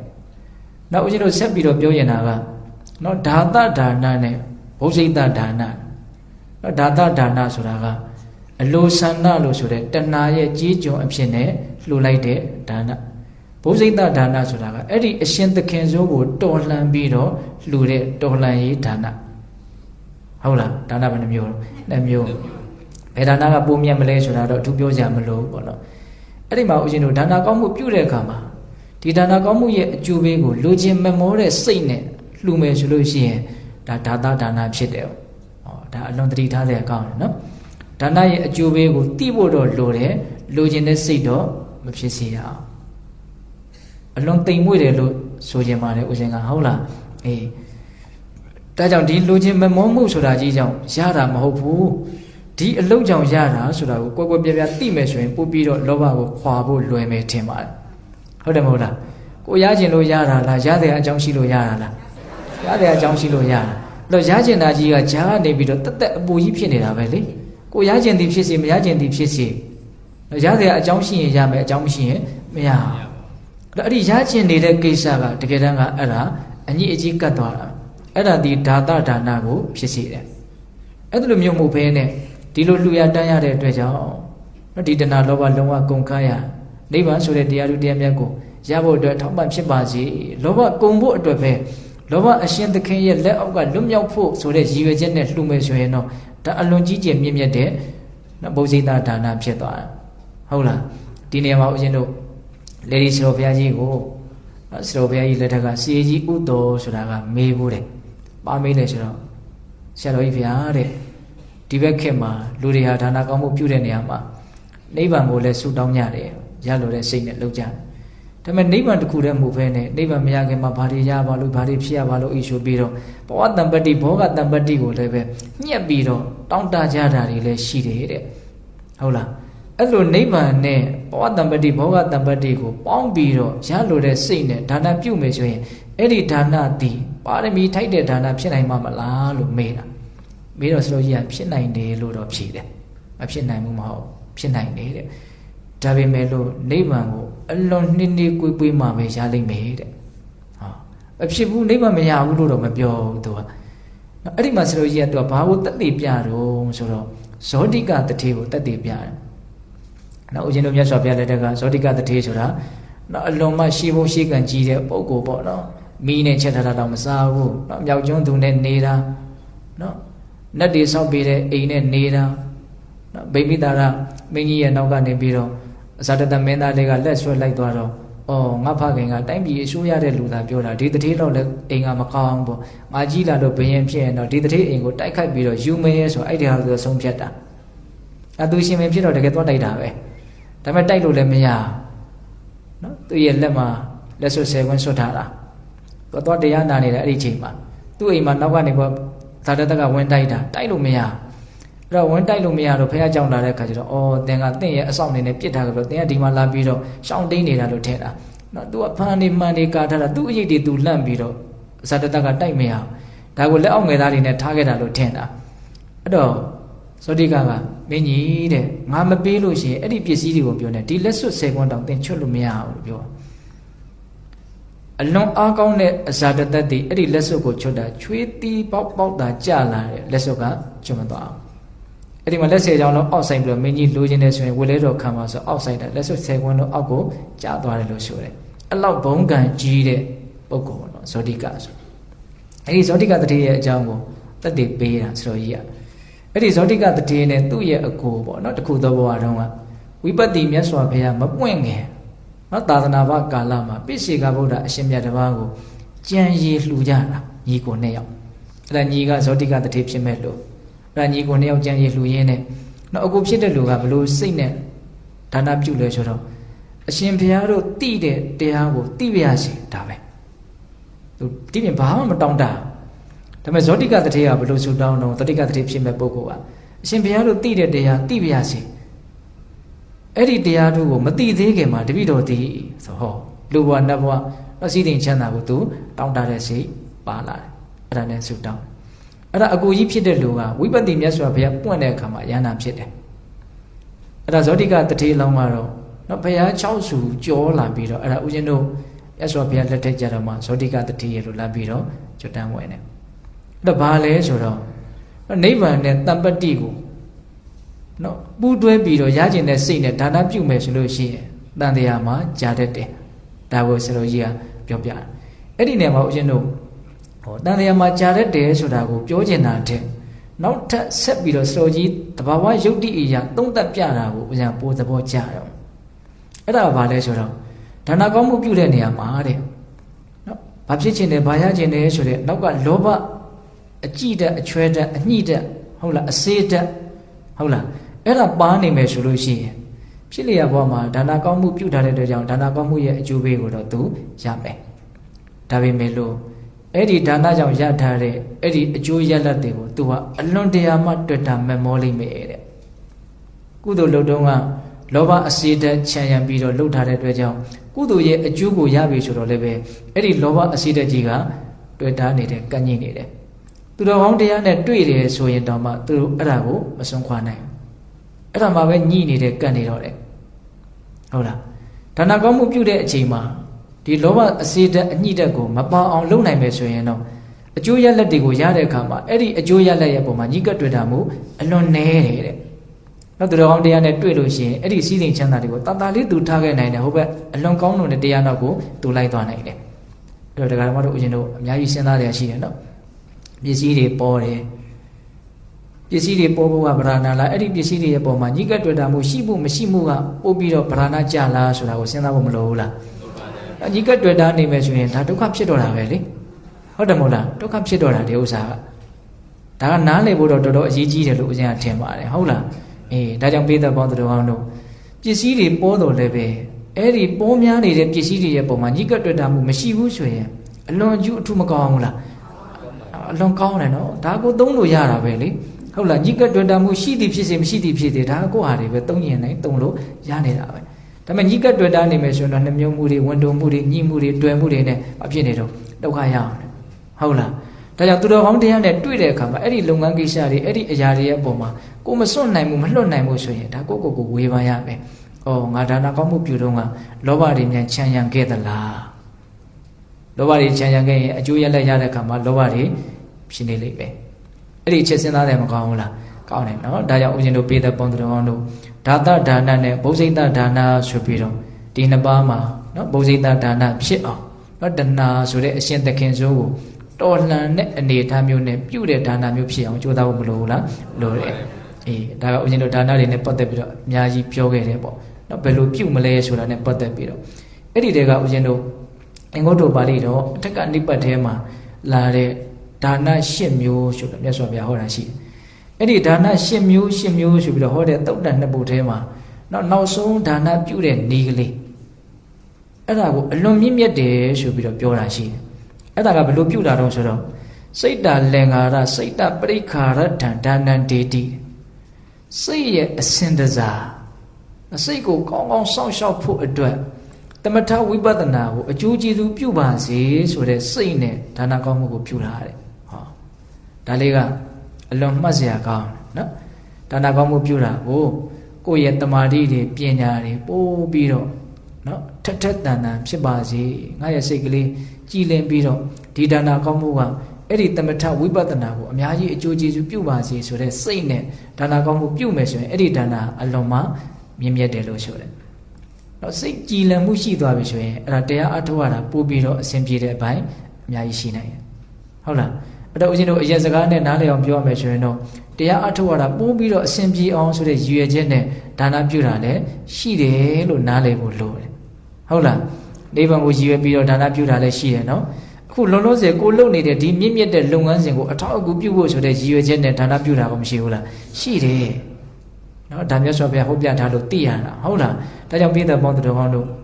နေ့စဉ်တချို့ဆိုရင်နေ့တိုင်းဒါနကောင်းမှုအနေအများမျိုးတော့ရှိမှာပေါ့နော်ဒါနကောင်းမှုနေ့တိုင်းပြုနေတဲ့လူတွေမရှိဘူးလားရှိတယ်အဲ့ဒါတွေပြုတိုင်းအဲ့ဒီလိုစိတ်ကလေးကို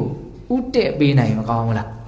းကောင်းနော်ဒါအခုလှူလိုက်တန်းလိုက်တာလေးကနော်တမာတိပညာကိုအများကြီးအထောက်အကူပြုပါစေစိတ်ကလေးကပိုးလဲကြည်လင်သွားမယ်နော်တည်ငြိမ်ဖို့အတွက်အထောက်အကူပြုပါစေတိဖို့မြင်ဖို့အတွက်အထောက်အကူပြုပါစေဆိုတဲ့စိတ်ကလေးနဲ့သူများကိုပေးမယ်ဝေမယ်ဆိုရင်နော်အရန်ကြည်နိုးကြမကောင်းလားကောင်းတယ်နော်ဒါကြောင့်ပေးတဲ့ပေါင်းတော်ကောင်းလို့အဲ့လိုဒါနကောင်းမှုကိုမြင့်မြတ်အောင်ပြုနိုင်ဖို့လိုတယ်ပေါ့ဟုတ်လားအေးဦးဇင်းတို့အဲ့တော့ဏိကုံးဘာပြောခြင်းတော့ဒါနပါရမီဏိကုံးမှရောက်လာပြီနော်ဒီကုန်းဘာပြောခြင်းတုံးဆိုတော့ဦးဇင်းတို့သက္ကတာဘကတန်ရုပ်ပါဠိတော်မှာနော်အဋိဋ္ဌသုတ်တံဆိုပြီးတော့သုတ်တံတစ်ပုဒ်ရှိတယ်အဲ့ဒီသုတ်တံမှာနတ်သားတစ်ပါးကမြတ်စွာဘုရားကိုနော်မေးလျှောက်ပြီးတော့နော်နတ်သားတစ်ပါးမြတ်စွာဘုရားကိုသူ့ရဲ့ထင်မြင်ယူဆချက်ကိုလျှောက်တာပါပဲအဲ့ဒါကိုမြတ်စွာဘုရားကသဘောတူတယ်အဲ့ဒီတော့ဘုရားဟောဒေသနာဖြစ်တယ်ပေါ့နော်ဘာပြောတာတော့ဒါလေးလည်းပဲပိဿပေါင်းတော်တို့အလုံးဇာဝနာဝရှိပြီးသားပါပဲအာရိဋ္ဌသမိအာဂါရသမိယံနိဟရတိပါဇဏံတန်တတ္တဟောတိအထာယနောစယံတတ္ထတရှတိတဲ့ဥမာလေးသူကအရင်ပြောတယ်နော်အိမ်တစ်လုံးကိုမီးလောင်ပြီဆိုလို့ရှိရင်တဲ့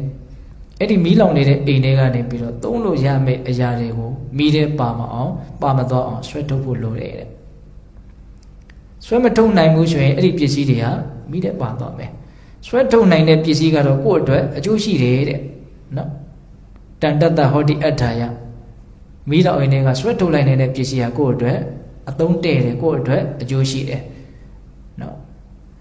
ဒီဥမာလေးကဘာမှနားမလဲစရာမရှိဘူးနော်အိမ်တစ်လုံးမီးလောင်ပြီဆိုရင်ပစ္စည်းတွေရအောင်တန်တယ်မတည်နိုင်ဘူးဆိုရင်မီးထဲပါမယ်တည်နိုင်တယ်ဆိုရင်အဲ့ဒါကကိုယ့်အတွက်တန်ဖို့ရှိတယ်ဒါရိုးလေးပဲနော်အိမ်တစ်လုံးမီးလောင်ပြီဆိုရင်တည်နိုင်တဲ့ပစ္စည်းကိုသုံးရမယ်မတည်နိုင်တဲ့ပစ္စည်းမီးထဲပါမယ်ဟုတ်လားအဲ့ဒါလိုပဲတဲ့ဧဝံအဋိတကောလောကောဇရာယမရဏိနသနိဟရိထေဝဒါနေနဒိဏဟောတိတုနိဟတဟောအဲ့ဒီဥပမာတိုင်းပဲဒကာတော်ဦးတို့ရဲ့ဘဝဆိုတာမီးလောင်နေတယ်တဲ့။ဘာမီးလောင်လို့ဆိုတော့ဒီမှာတော့မီးကအကြံပြနှမျိုးပဲပြောတာဇရာယမရဏိနသ နော်အိုခြင်းတဖြည်းဖြည်းနဲ့ယိုယွင်းလာတဲ့အနေအထားဟုတ်လာ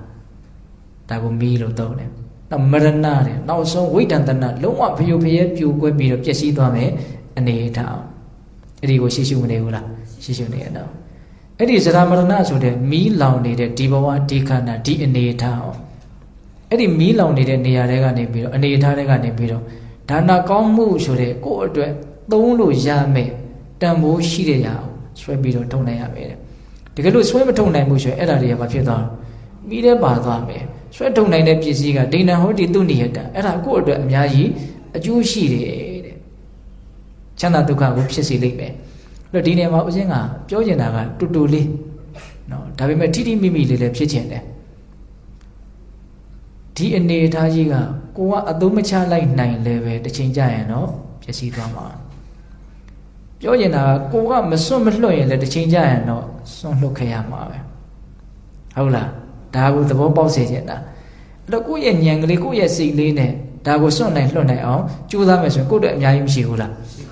းကိုကအတင်းဖက်တွေထားတော့လည်းပဲတစ်ချိန်မှမဖြစ်ဘူးစွန့်လွှတ်ခဲ့ရမှာပဲလေအဲ့ဒါဘာဖြစ်လို့စွန့်လွှတ်ခဲ့ရတာလို့မေးရင်မရဏမီးလောင်သွားလို့ပဲပြောကြပါစို့ဒီသုတ်တန်ထဲမှာတော့အသေးစိတ်ဟောတာပေါ့ကိုယ်အိမ်မှာရှိတဲ့ပစ္စည်းတွေဟာကိုမသိခင်မှာကိုပဲရန်သူမျိုး၅ပါးဖြစ်စီလို့ပျက်စီးတာတွေရှိတယ်တချို့ကြတော့လေကံကောင်းတဲ့အတွက်ကြောင့်ဒီဘဝမှာရှာထဖွေထားတာလေးတွေဘယ်ရန်သူမျိုးမှဖြစ်စီတာမရှိဘူးမပျက်စီးဘူးပေါ့သို့တော့စဉ်းစားကြည့်ဘယ်သူမှမဖြစ်စီတော့လည်းပဲကိုပျက်စီးပြီးကိုတည်ပြီးဆိုရင်တော့အဲ့ဒီပျက်စီးတွေကကိုအတွက်တော့ပျက်စီးသွားတာနဲ့အတူတူပဲ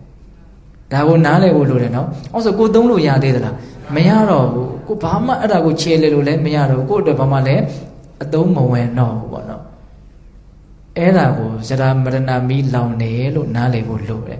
ဟုတ်လားအဲ့တော့ပဂရိအိမ်ကြီးမီးလောင်ရင်ဆွဲထုတ်နိုင်တဲ့ပစ္စည်းဟာကိုပစ္စည်းကိုသုံးလို့ရတယ်ဆွဲမထုတ်နိုင်ရင်တော့မီးထဲပါသွားမယ်အဲ့တော့ကိုဘဝမှာလည်းပဲတစ်ချိန်ကျရင်ဒါဆွန့်ခဲ့ရမယ်တေချာပေါက်ကိုအတွက်တော့ပျက်စီးသွားမယ့်အရာလေဟုတ်လားအဲ့တော့မပျက်စီးသေးခင်မှာအဲ့ဒီပျက်စီးမှုဆိုတဲ့မီးကြီးမလောင်သေးခင်မှာဒါကိုဟာပေးကမ်းမှုဆိုတဲ့အနေနဲ့ကိုယ့်အတွက်အသုံးတည့်အောင်လှုပ်ထားနိုင်မယ်ဆိုလို့ရှိရင်ဒါကိုယ့်အတွက်အကျိုးရှိတယ်။ကိုယ့်ကိုနှမျောဝင်တိုးပြီးတော့မပေးရမကမ်းရဖြစ်လို့နေလေပြီးတော့ဘာလို့ထားခဲ့မှာပဲလေ။ကိုယ့်အတွက်တော့ဒါပျက်စီးသွားတော့တာပဲ။ကိုယ့်တနေရာမှာပုံစံတစ်မျိုးနဲ့အနေထားတစ်မျိုးနဲ့ကျင်လေချက်စားနေမှာဒါကြီးကကိုယ်နဲ့ဘာမှမဆိုင်တော့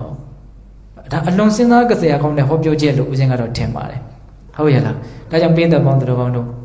့မီးလောင်နေတယ်ဆိုတာကိုနားလည်ဖို့လိုတယ်။နော်မီးလောင်နေတယ်ဆိုတာနားလည်ဖို့လိုတယ်။ဘယ်လောက်ဆွဲထုတ်နိုင်မလဲဆိုတာကိုယ့်ပုံမှာမူတည်တယ်။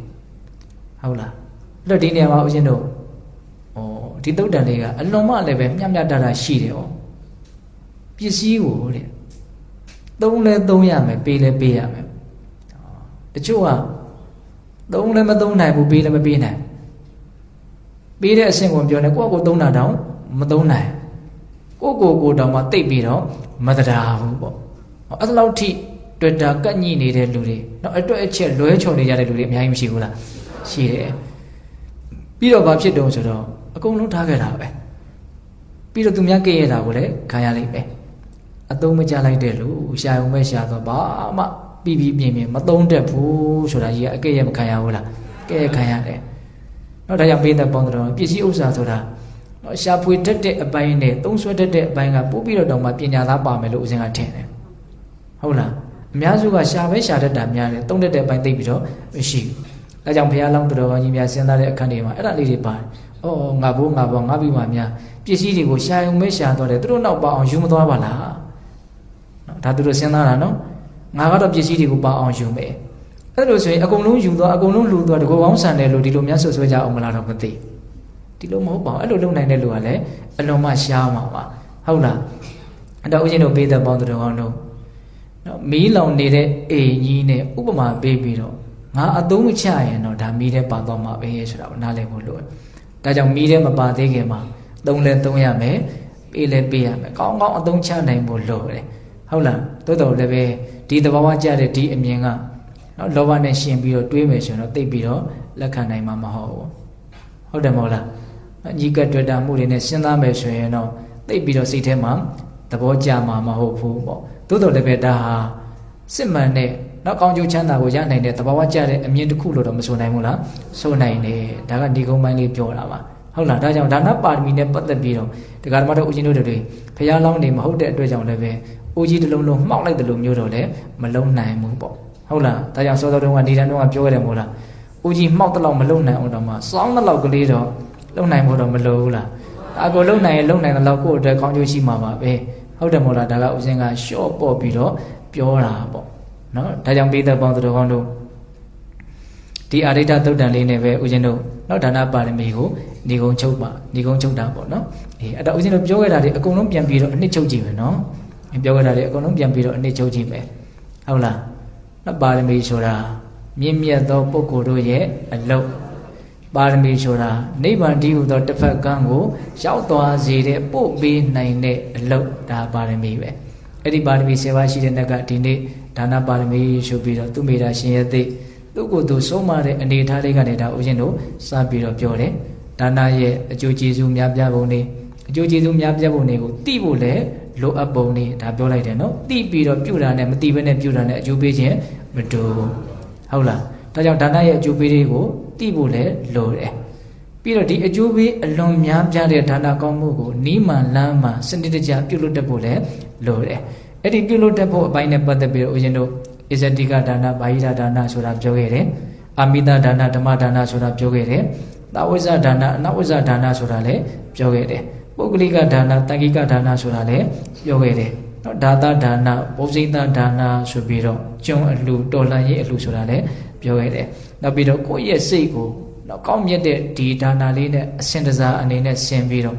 တမာတိပညာကိုအထောက်အကူပြုဖို့ဆိုတဲ့ရည်ရွယ်ချက်နဲ့လူကြတန်းကြရမယ်ဆိုတာကိုလည်းပြောခဲ့ဘူးလားပြောခဲ့တယ်ဟုတ်လားအဲ့ဒါကိုနောက်ဆုံးအရင်ခုပါပြောလိုက်တော့အိမ်ကြီးမီးလောင်တယ်ဆိုရင်တော့ဆွဲထုတ်နိုင်လိုက်ရင်ကိုယ့်အတွက်ဒါကအကျိုးရှိတယ်ဆွဲမထုတ်နိုင်မှုဆိုရင်တော့မီးထဲမှာသွားမယ်ဟုတ်လားအဲ့ဒါလေးနဲ့ဦးဇင်းကနေကုန်းချုပ်ချင်တာနော်ဒါကြောင့်ပိဿပေါင်းသူတော်ကောင်းတို့မီးကတော့လောင်နေတာပါပဲကိုဘယ်လောက်ဆွဲထုတ်နိုင်မလဲဆိုတာကတော့ကိုယ့်ရဲ့ဘယ်လောက်တည်တယ်လဲဘယ်လောက်ယုံကြည်တယ်လဲဘယ်လောက်နားလဲတယ်လဲဒါတွေပေါ်မှာမူတည်မယ်ပေါ့ဟုတ်လားဒါကြောင့်ပိဿပေါင်းသူတော်ကောင်းဒီကနေ့ညပါရမီ7ပါးတဲ့ကနော်ဒါနကောင်းမှုဒါနပါရမီနဲ့ပတ်သက်ပြီးတော့ဒါဦးဇင်းတို့အသေးစိတ်ကလေးနော်မှတ်သားထားတာလေးတွေကိုပြောပြပါတယ်နော်ဒါကြောင့်ပိဿပေါင်းသူတော်ကောင်းတို့ဒီဒါနပါရမီကိုဆွမ်းအားရှိသမျှပြုလို့ရင်းဖြင့်မြင့်မြတ်သောပုဂ္ဂိုလ်တို့ရဲ့လမ်းစဉ်ကိုလိုက်နိုင်ကြတဲ့နော်ဘုရားအစရှိတဲ့အရိယာသူတော်ကောင်းကြီးတို့ရဲ့လမ်းစဉ်ကိုလိုက်နိုင်ကြတဲ့နော်သူတော်ကောင်းတွေဖြစ်ပြီးတော့နောက်ဆုံးမဲ့ညာဘုရားမျက်နှိပ်ပံကိုမျက်မှောက်ပြုနိုင်ကြပါစေလို့ဦးဇင်းတို့ဆန္ဒပြုပြီးတော့မေတ္တာပို့ရင်းဖြင့်တရားပွဲဓမ္မသဘင်ကိုအဆုံးသတ်ကြရအောင်နော်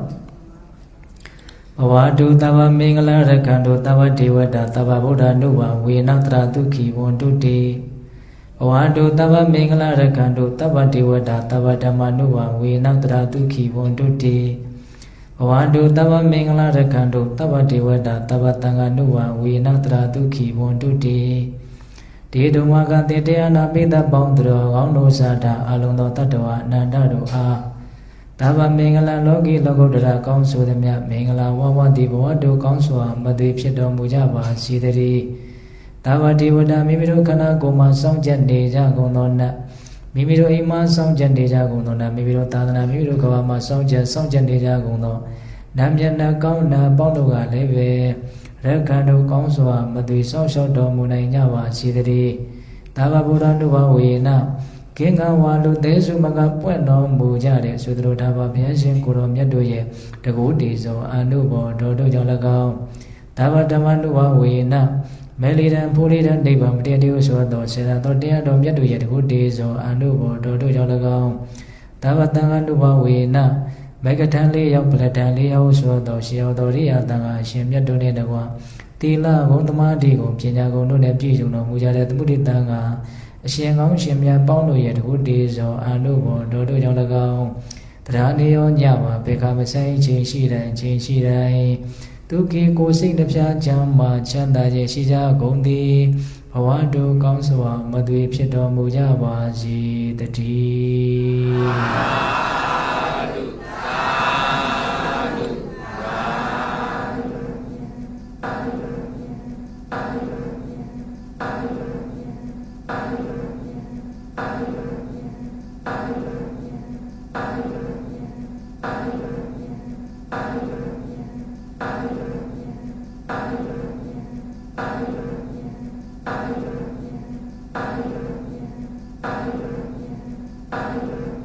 ရှင်ဥဒ္ဓမဆရာတော်ရှင်သူမြတ်